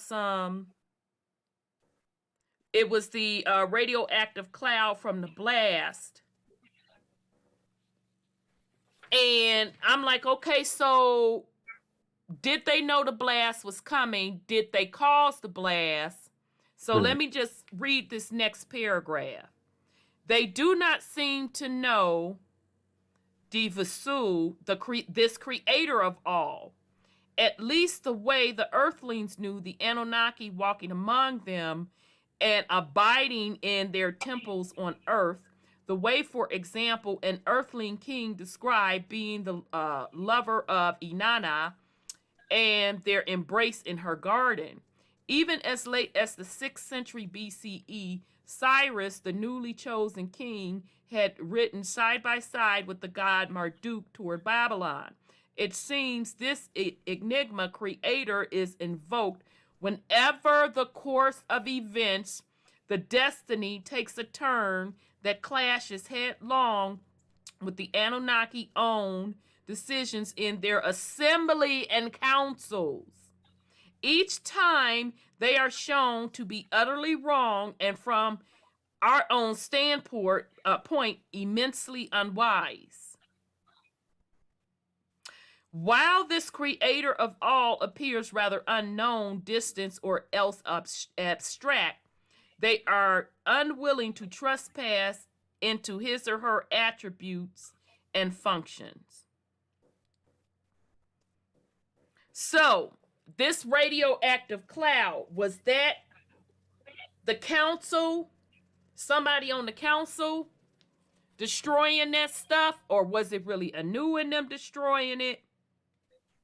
I think it's all of them making the decision. From what I hear, it's all of them making the decision to do that. They had a council meeting to do that. Okay. Babylon was child sacrifices. They had all unspeakable things there. So they left that. And this is what we have right now going down. I just found that interesting. So it says we can see this indirectly in the way they are very careful to stress that the beings they need as workers already exist, so that they will not create souls or beings, but just optimize the genome, tree, and essence of life of already existing souls. They are just perfecting or fashioning a being in the sense of engineering or upgrading him, a being who is already a soul, that of the hominid woman, and on whom they will graft their own genetic imprint by binding or merging the two genomes. Okay. So a hominid is not a human totally. Right. It's a human. So the Babylonians were not humans. They were like animal species or something. Right. The way it's said. And the ones they Yeah, that's like fucking primates and shit. Exactly. And that's why she kind of proved the point that I was making earlier. You better know which creation story you're talking about, because there was multiple creations going on and a lot of genetic engineering and grafting. sounds like the planet of the ape they wanted. And you I literally was just about to say that, Sis Sandra. So it goes, and of course there must be such a creative force or a creator of all if this force is to be personalized, since they know well that they emerge to self-consciousness themselves in a world already lush with life, animal, and vegetation. So basically she's saying that the hominids or these multiple creations would eventually adapt to the environment. They would eventually pick up the frequencies from the planet, and their consciousness would start to develop or evolve over time. They'll start acting civilized. What I think they did is destroy indigenous humans when they did that bombing, and kept the hominids so they can train them the way I believe I agree. The cosmic colonizers, the CCs. Let me give you your explosion, Sis Sandra. Absolutely. Didn't they talk about having destroyed some of their creations because they weren't pleased with them? Yeah. And we've always been here. Yeah. Yeah, so as they were over in Africa, blink 75 times, doing all of this experimentation and gene slicing and grafting and engineering, yeah, they had to keep oh no, you not working out, which damn y'all, child, clutch pearls. Remember that ancient map that showed all of them different weird creations? on the ground. Yeah, all Was the that over in the troglodytes and the Americas? fucking thing. Oh, that was over there. Nope. Yep. Blink 75 times. Yeah, exactly. Exactly. So me, I'm always gonna have a hard time with who they say the bad guys or sinners or I agree. whoever he is. They tell us everything backwards. We come to find out just about everybody they told us was a good guy wasn't. Right. Finding out majority of the people that they call bad guys weren't.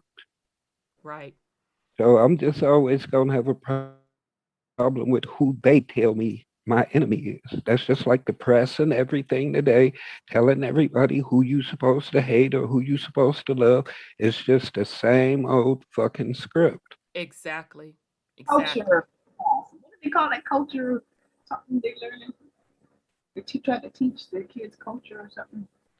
Well, they said according to the path to Orion and everything, Inky and I'm the one that brought culture here. Yeah. We still ain't figured out what we did prior to 450,000 years. Because Exactly. everything we're talking about is shit that has happened within the past 450,000 years, shit that they wrote in one era or another, depending upon what aspect of their bloodline we're talking about.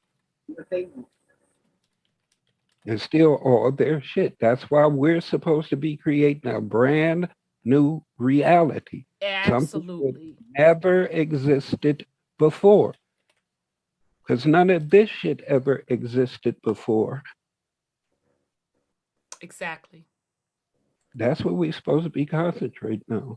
Anything 1000% we're agree. trying to hold on to that has anything to do with their third density bullshit keeps you trapped in third density, period. Letting go means letting all of it go, period.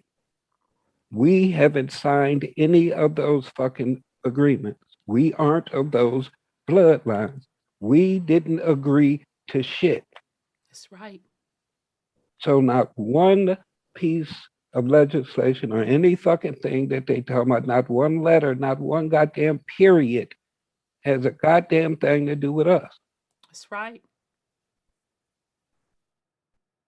But if you agree to that shit, then yeah, you part of that. But Right. I don't agree to a motherfucking thing. I don't consent.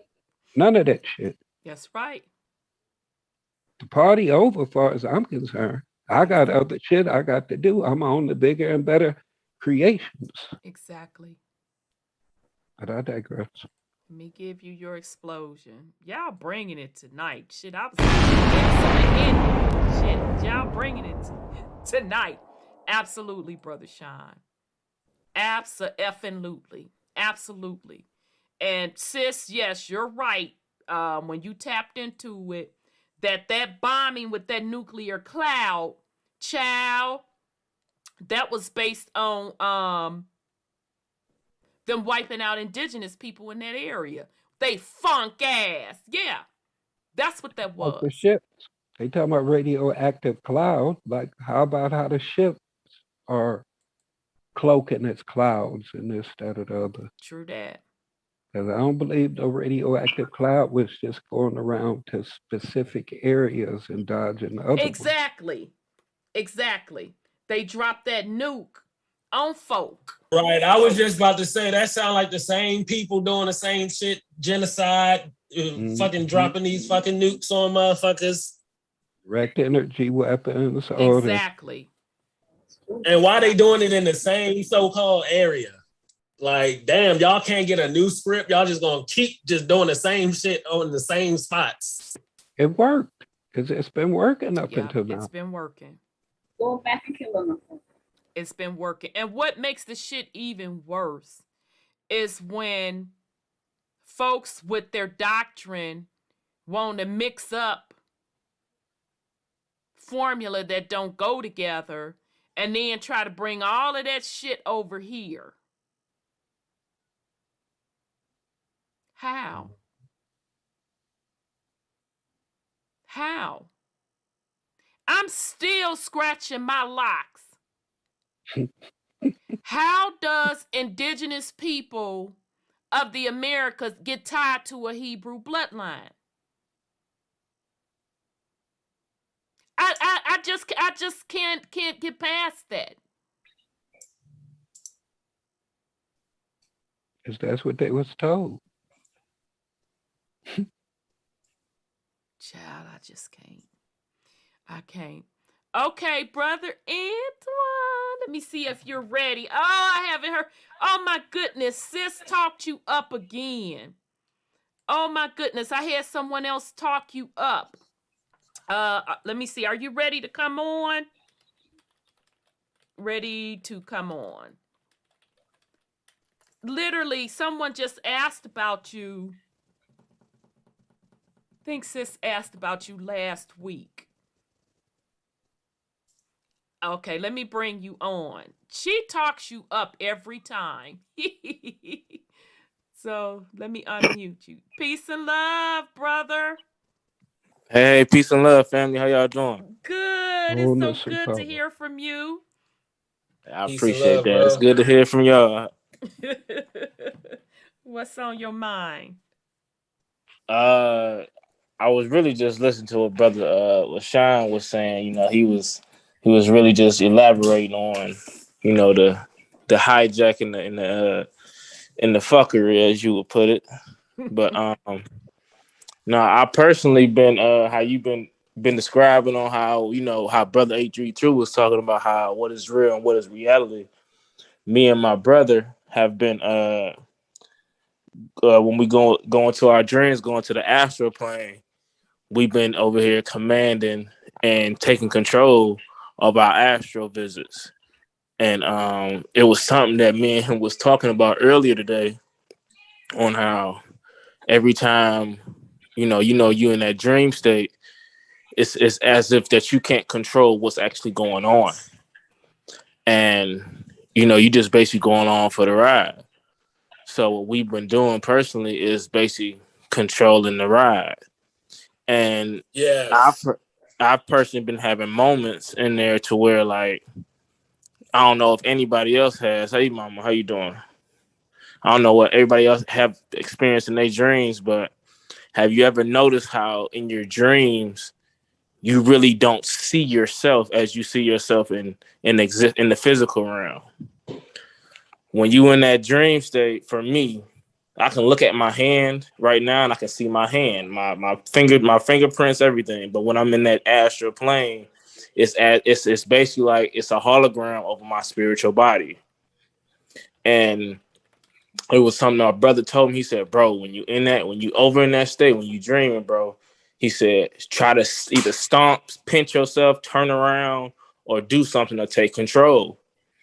And so we've been personally been doing that, and every time that I've been doing that personally, the whole dream, basically the whole simulation stopped. The whole dream stopped. Everybody that's in the dream stops and start looking at you. And it's basically like, oh well, have you ever seen that movie Vanilla Skies with Tom Cruise? Mm-hmm, mm-hmm, When mm-hmm. remember he was in the bar, he said everybody need to shut up, and everybody shut up, and they were just staring at him, waiting for him to walk out the bar, basically waiting for him to make his command. That's Mm-hmm. what's been going on in these dreams. I literally been having a dream last week where I'm like, nah, I'm not supposed to be here. I'm not going for this. I'm about to leave. I'm finna walk away, and everybody just stops what they're doing and they're paying attention to me. And as I'm starting to transition, I'm being forced to wake up. I'm being forced to wake up, and then after about a couple of days, like I won't be able to go back into that state. It's like it's something because I done seen the dome. I done got past the dome and whatnot. I done seen all that outside of there, and I done seen it personally, like in that astral plane. And every time I have those visions to where I'm able to control it and I'm being active, it's like whatever them powers that be on the astral plane is basically like, okay, we gotta sit back for a little minute. We gotta create something else. We gotta get him sleep, let him go to sleep when he ain't paying attention to where he's going to sleep, and he's controlling basically like he's taking control of himself. We gotta catch him like when he's studying and he just days off. Okay, we can let him go back. We gotta catch him when he researching, he watching something, he just doze off. We can let him come back. But when he's conscious, we can't let him go there. It's like a time limit that they can do. They can hold you from going out to that point.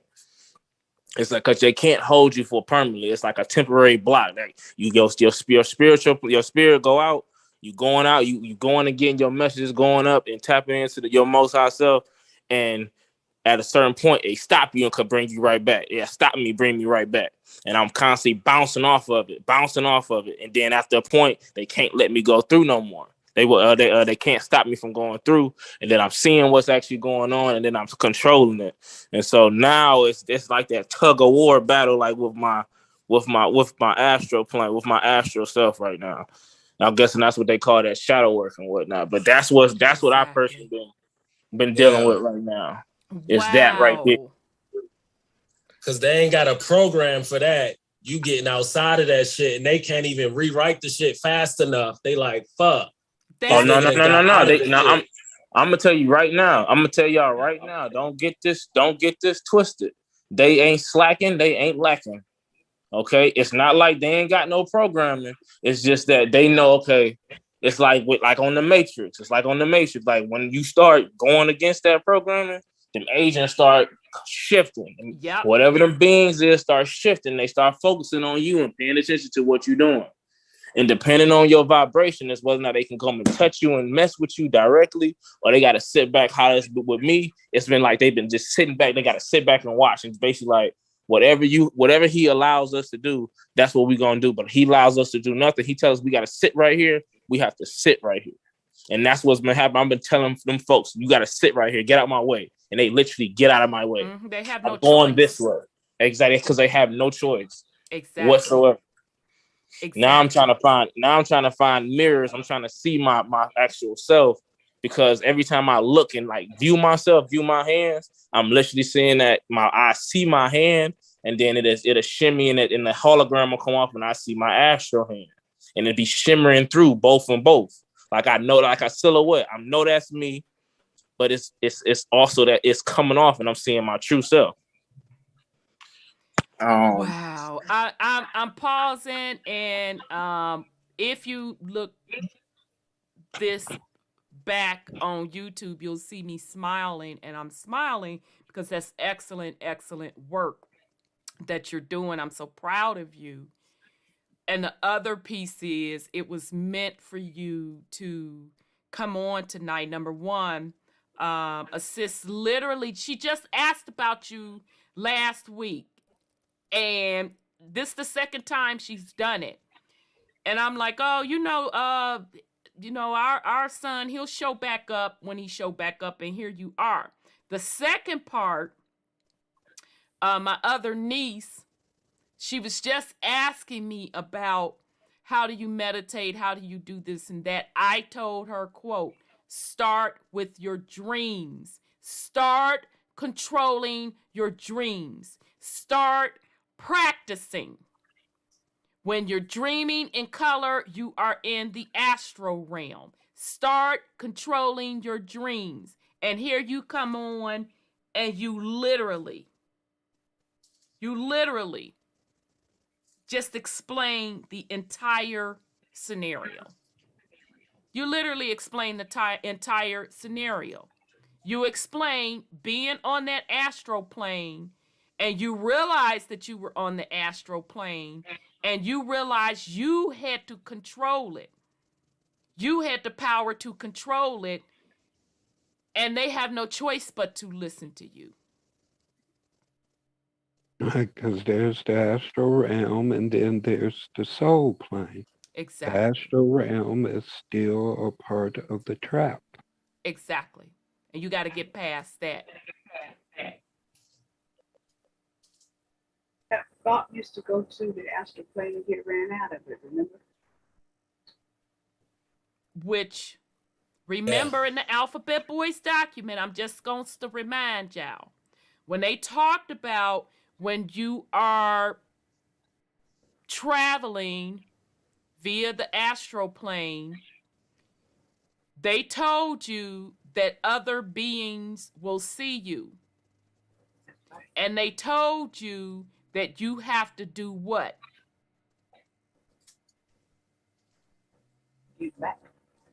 They said you have to put a shield of protection around you. Mm-hmm. I told you you have to put a shield of protection around you, and I told you you have to encrypt yourself and make yourself invisible. You have to ghost. Because see, once you done messed around and played in that astral plane, number one, it's exhausting. You wake up tired than an MF. Because just like the brother Ant is saying,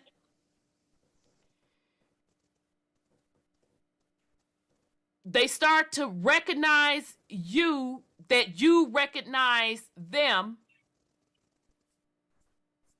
And so you're playing out these different scenarios with them.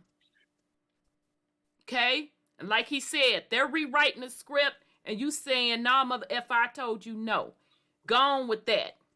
Some people experience it different. Some people experience it What they're fighting on the astral plane, and they effing people up this, Yeah. that, and the third.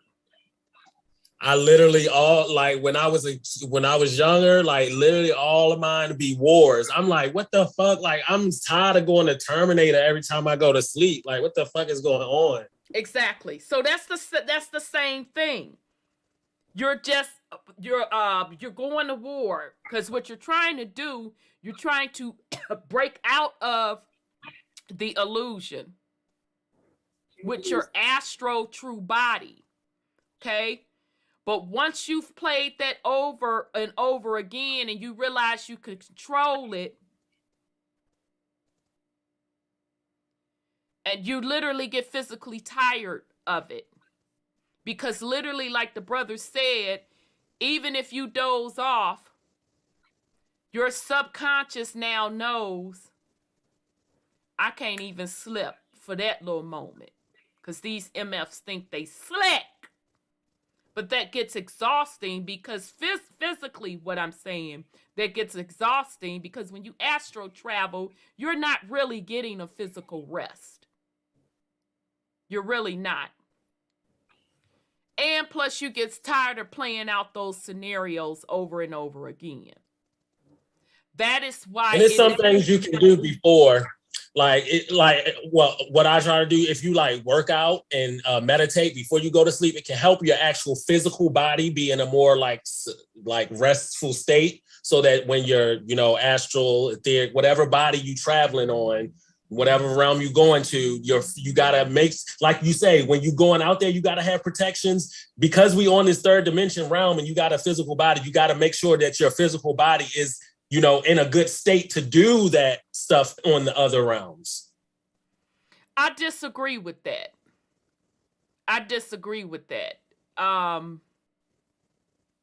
Because your physical body is your physical body.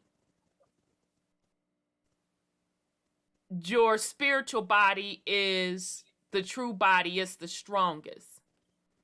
So it's not that your physical body have to be in good shape to do the travel.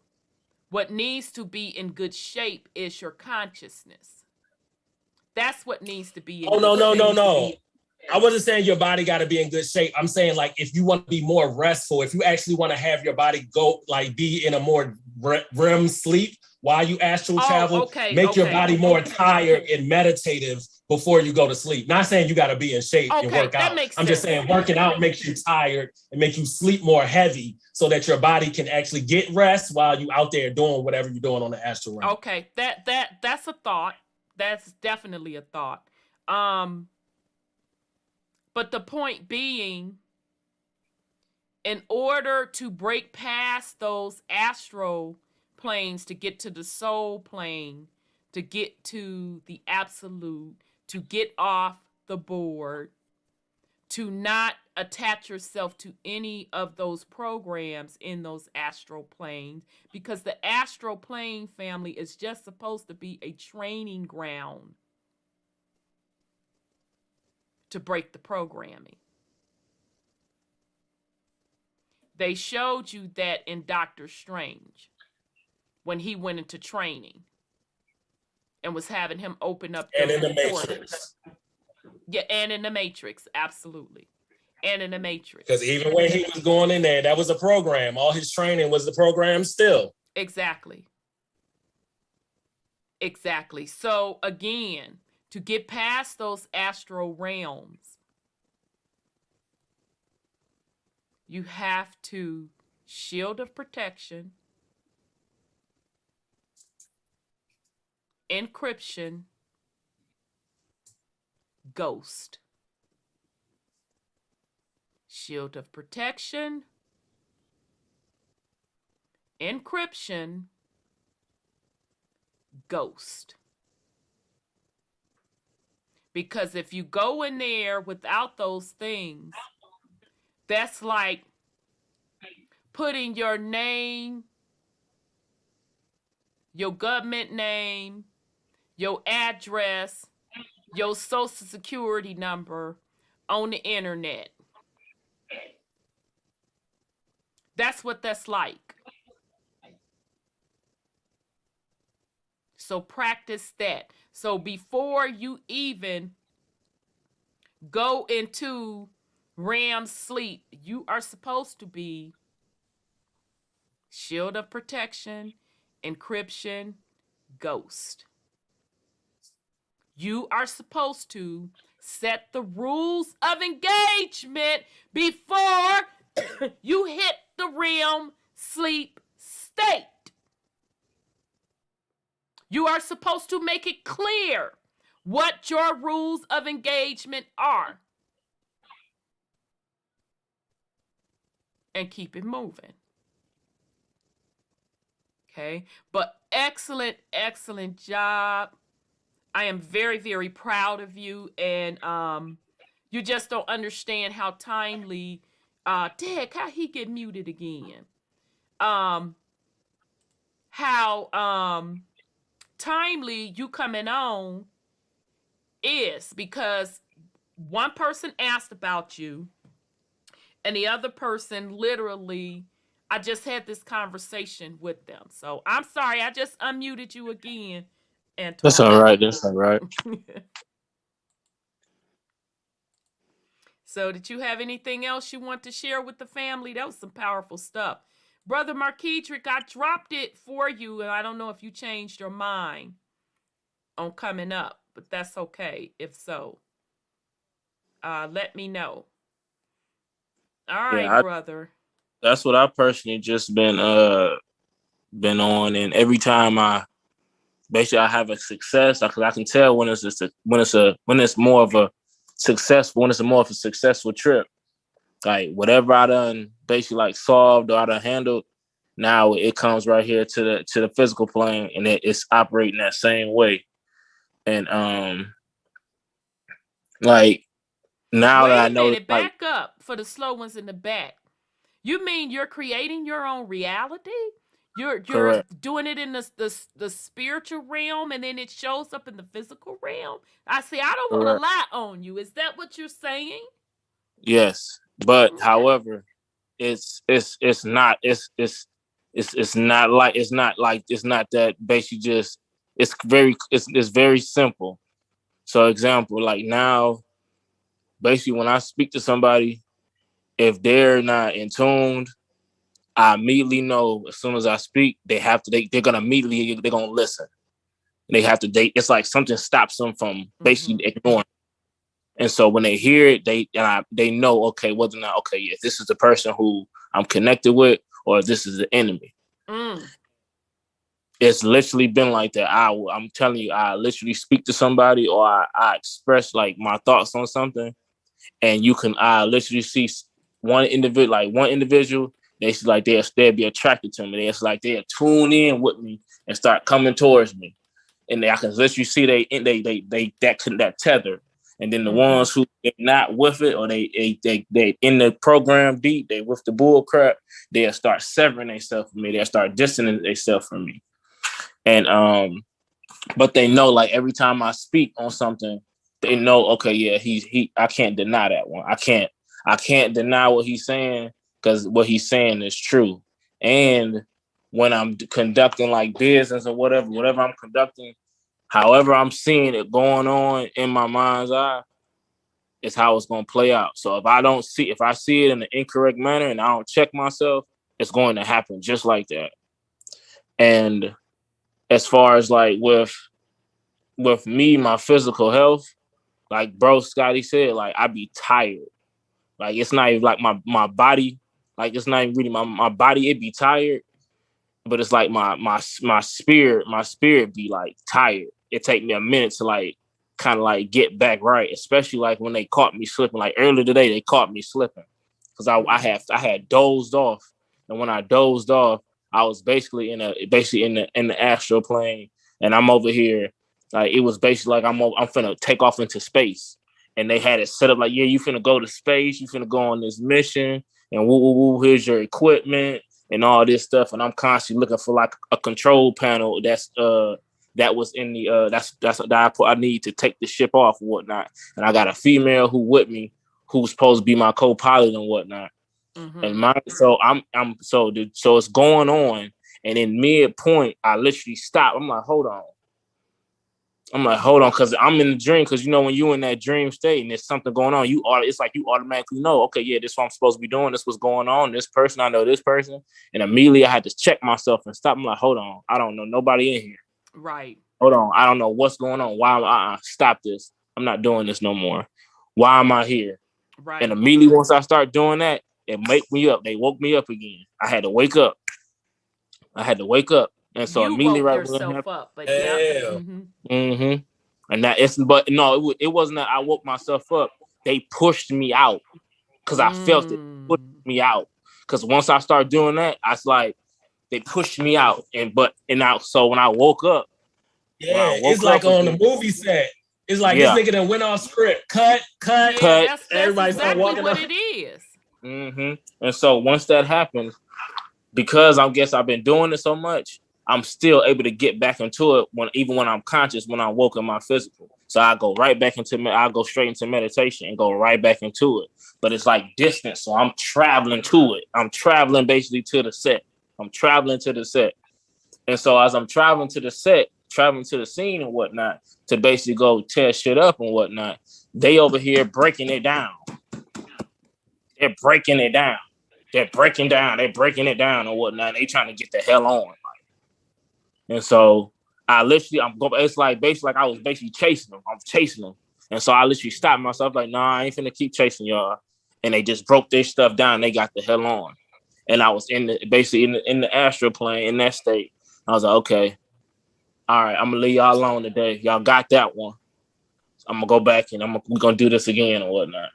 And so that was early today. Right. So, but did you catch what I was saying? And anybody that's astro traveling, did you catch what I was saying? That is not the end all be all. The goal is not for you to conquer astro plane, because you will never conquer it. It shows you in the movie. Somebody else dropped it in there. Could have been Marquedrick, the movie, the cartoon Soul, which was really good, by the way. I highly recommend you looking at it. It shows you how the astral plane can change, and it's constantly change. It's a changing thing in motion because it's simulations. It is a training ground. I'm going to say again, for the astral plane, it is supposed to be a training ground for you.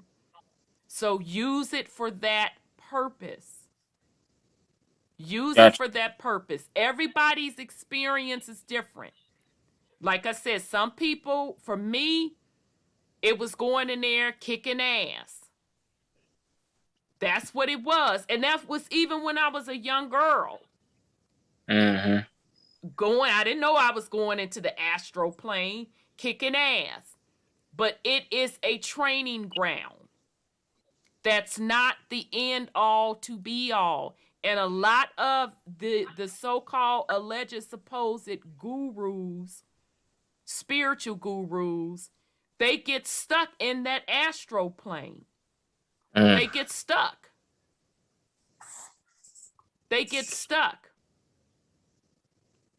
And you're beyond that. You are an infinite being. So that ain't nothing but a training program.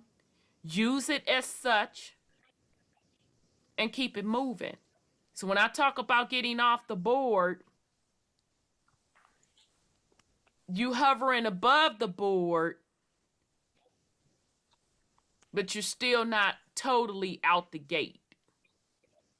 But that's good that you got all the way up to seeing the dome and all of that. Yeah, I went past that. That's very good.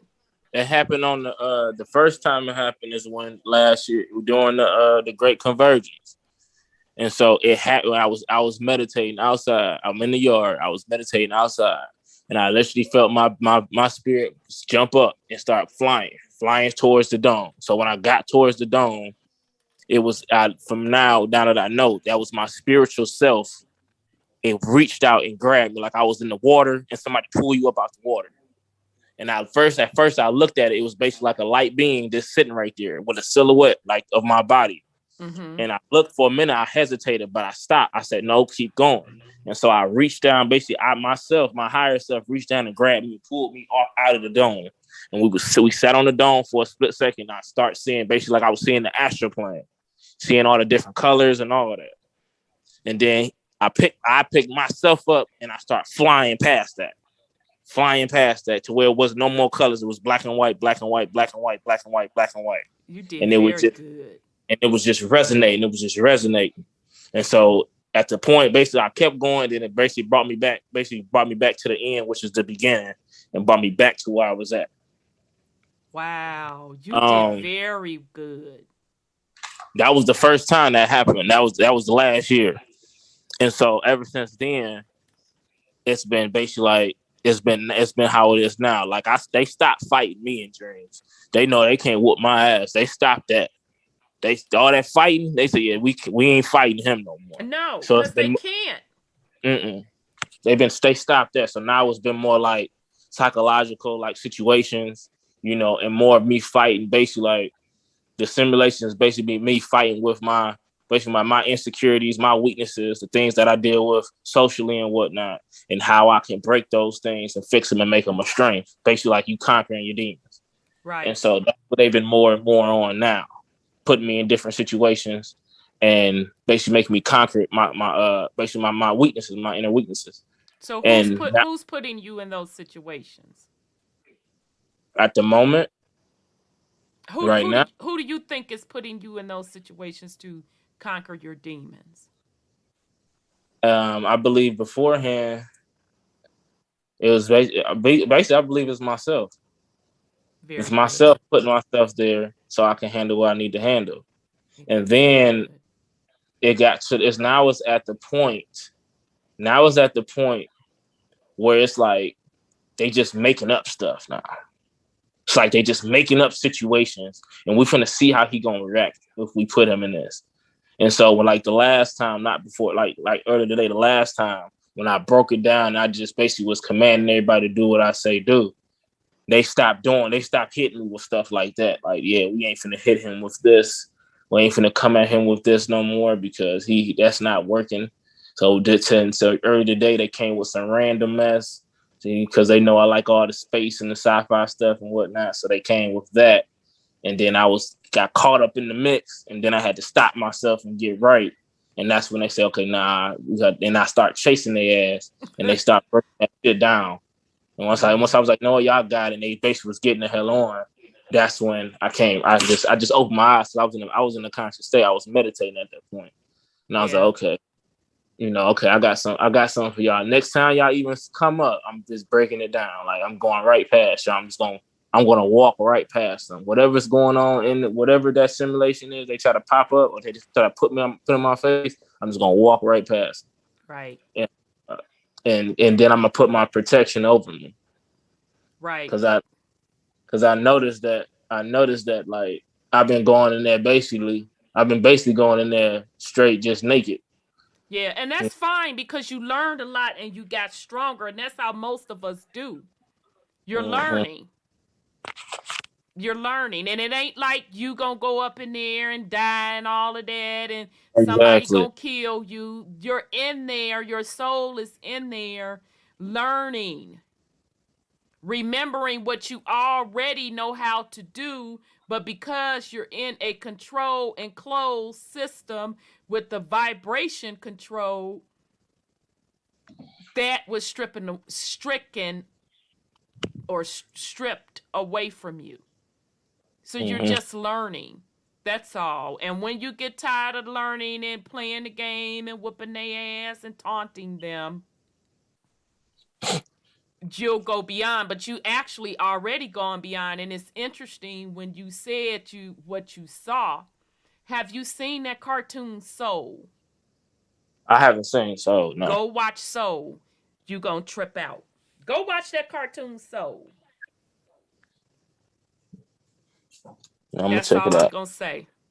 That's why I asked you, what did you see? Because I wanted to know specifically what you saw. Yeah, they've been hating me. So my question to you is, with you going beyond the astral plane, what are your plans next? Be honest with you, I've been trying to figure that out myself And now. that's okay. That's okay. I've been trying to figure like, okay, like how am I going to go beyond this? Like how am I going to be able to use this in the physical form and whatnot and do what I need to do what I keep seeing myself doing and accomplishing. And I'm just taking it one step at a time. Yep, that's okay. And Markedrick is like, you ain't seen So. Best movie I've seen in the past 10 years. I agree, brother Markedrick. You know, I'm put that up there with Loki them. But So, it literally explains the entire astral plane. It explains the absolute. It explains incarnation. It's all there. So, based on what you have just experienced recently and how you explained it, I would highly suggest ASAP you go look at that movie. So, your mouth is going to drop. Now You're I'm going gonna to tell be you like, this. oh, hell no. Now I'm gonna tell you this. This is what I have been. This is what I have been given personally.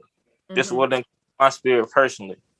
I personally know that I'm not being reincarnated no more. Yep. I'm not being reincarnated no more. Go And watch Soul. once I transition from here, I'm going to whatever that higher realm is, whatever's going on outside of that astral plane over into the next realm. I'm going there. Go watch And, Soul. mm-hmm. Go watch that movie Soul. It's a Disney cartoon. And it told me straight, like, whatever you doing, like everything that you doing right now, you're gonna get it done. Exactly. And whatever you basically, like, you need to accomplish everything you need to accomplish. And because once you finish there, you come in this way, and it's a whole nother mission that you got or whatever. However, I'm gonna be able to. I don't know whether or not I'm gonna be able to remember what happened here. I personally don't know whether I'm going to be able to remember what happened here, but I know that it's so right now. It's like I know, well, like do I you can. wanna you have to, and you'll get to this point. Do you want to remember that? But that's something, and I'm not asking you to answer me right now by any Because I means. came to that point. I had came to that point. I was sitting in medicine. I'm like, do I want to remember this? Do I want to take this information on? Or would it come down to like, hey, for you to transition on, you're gonna have to, as they say, for you to get better and for you to elevate, you gotta sacrifice. So I've came to the realization that To let it all 9 go. times out of 10, I'm gonna sacrifice everything that I learned and did here and just give it up and going on to the next one. So I came to terms with that one. I accept that one. Okay. So now I'm over here and at the point to where now, okay, I need to accomplish everything that I need to do here. So I'm sorry, go ahead. I didn't mean to cut you. No, I was just gonna say that goes the saying, when you get sick and tired of being sick and tired. So in other words, your soul is like, I'm done with this. Yeah. I'm done. I don't give a damn about who allegedly did what to whom on what day. I'm done with it. And trust me, I get it. I totally get it. So, man, it was so great hearing from you. Let me give you your explosion, because, child, you done came up here. You delivered. Yes. Sir. You brought us something back from the other realm. That's what I'm talking about. I'm just telling y'all what I'm experiencing. I ain't done nothing yet. You've done a lot. And also, yeah, me and Marquise was talking about this yesterday. Well, we weren't talking about this specifically, but we was just talking yesterday and whatnot. You know, and explaining how, you know, our people how we have to basically be in tune with where we at, because that's how we was living and moving how we was. That's why I was explaining how that's why our bodies and whatnot and our way of thinking is completely different from everybody else. Right. I said, you ever paid attention to how us as indigenous people here, our bodies is more solid than the ones that's in other continents and whatnot. You go to Africa, they be talking about how these, fucking Mandigos and whatnot and all these Zulu warriors, but them boys be nothing but skin and bones. And you come over here They and do you be think lighting the ass. they be lighting the ass. And you come Right. over here and we are solid. And it Yeah. comes because we tapped in, and we're tapped into that, to nature and eating of nature and being of nature. Right. Like if we was over here, like when we was over here living in them trees, and those trees was touching the sky, I said, how you think our bodies was? Our bodies look like our skin looked like the color of bark. So you don't think our skin was that strong? You don't think our bodies was that strong? Right. And we still got it to this day, but it's just basically like a more of a dumber down version of it. Yeah. Yeah, because we were changed from, and damn, Brother Christopher was talking about this when we were talking about going from silicon based to carbon based. And he was like, yeah, because the iron in your blood, he's like, doesn't iron rust? I'm like, yeah. He was like, yeah, because that rust, the rusting of your blood is what is aging us. Because it was a change in the environment. It was a change. It was the terraforming. So absolutely. Good peace and love. Good night, sis Sandra. Thank you, sis. Good night. We finna to get up off of here too, because I know Brother Sean gotta get up. I gotta get up. Son Scotty gotta get up. So I'm not gonna hold the family. So thank you, brother. Thank you so much, Brother Antoine. It was so good hearing from you. Folks be missing you. Sis, she sure talked you up, Sis Divinity. Literally just think over the weekend we talked. She just asked about you. And I said, oh, you know how that is. I said, he gonna show back up. So when I saw you in the chat, I'm like, well, I'm not going to ask him to come on. He needs to come on if he wants to come on. So thank you, brother. I am very, very, very proud of you. You are putting in the spiritual work. You're doing it for yourself. And I'm very proud of you. So keep up the great work. That's also to you, Brother Marquedrick as well. Okay, so Brother Sean dropped off. So we're going to wrap this up. Son Scotty, you have any last words for the family? Yeah, we started off talking about the reset, and then we get to here, we into consciousness and all this, and we see that the script don't change from one realm to the next. They still with the bullshit, with the script, with the programming. So it all boils down to the same thing of being a creator. That's right. Like, you got to get up off of the board on multiple levels. It's just not in this physical world with them doing all that depraved bullshit and secret societies and this group and political organizations in this. It's like, we know it's more than just the physical. They want your soul. They want your spirit. They want your afterlife. They want you to reincarnate. They want your eternal energy. We're all just energy.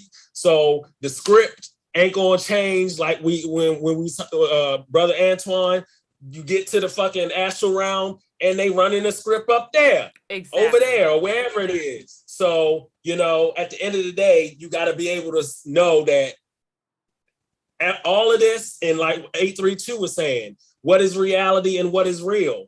Like, none of this shit is reality real unless you say it is. That's unless right. you consent to it.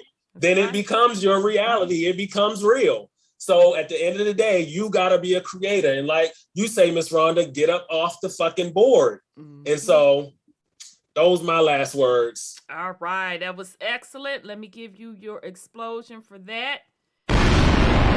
Very, very good. So family, thank y'all all so much. Thank you to the family chat. As usual, you were throwing jewels. Thank you all to the YouTube listeners. Thank you for being patient with us tonight, child, with the technical difficulties and resetting a few little times, but we broke through and got it done. So I'm gonna give everybody an applause for that. We truly appreciate it. So thank you, brother 832. You laid it down tonight, brother. You hit that spiritual side tonight. You did an excellent job. Thank you, brother 832. Thank you, son. Antoine, you came in swinging. I am just so proud of you. Just how you're growing spiritually. Much respect. So with all that said, family, thank you to my co-host. Thank you, brother Sean. Thank you, sis Sandra. Thank you, son Scotty. We will be back next week, y'all. We're going to get back into what these cosmic colonizers was sitting up on their ass trying to pull, baby. So we're going to be back next week, family. We love you all very, very much, family. Peace and love. We are in the age of truth, freedom, love, prosperity, abundance, and peace. Welcome to True Uncompromised.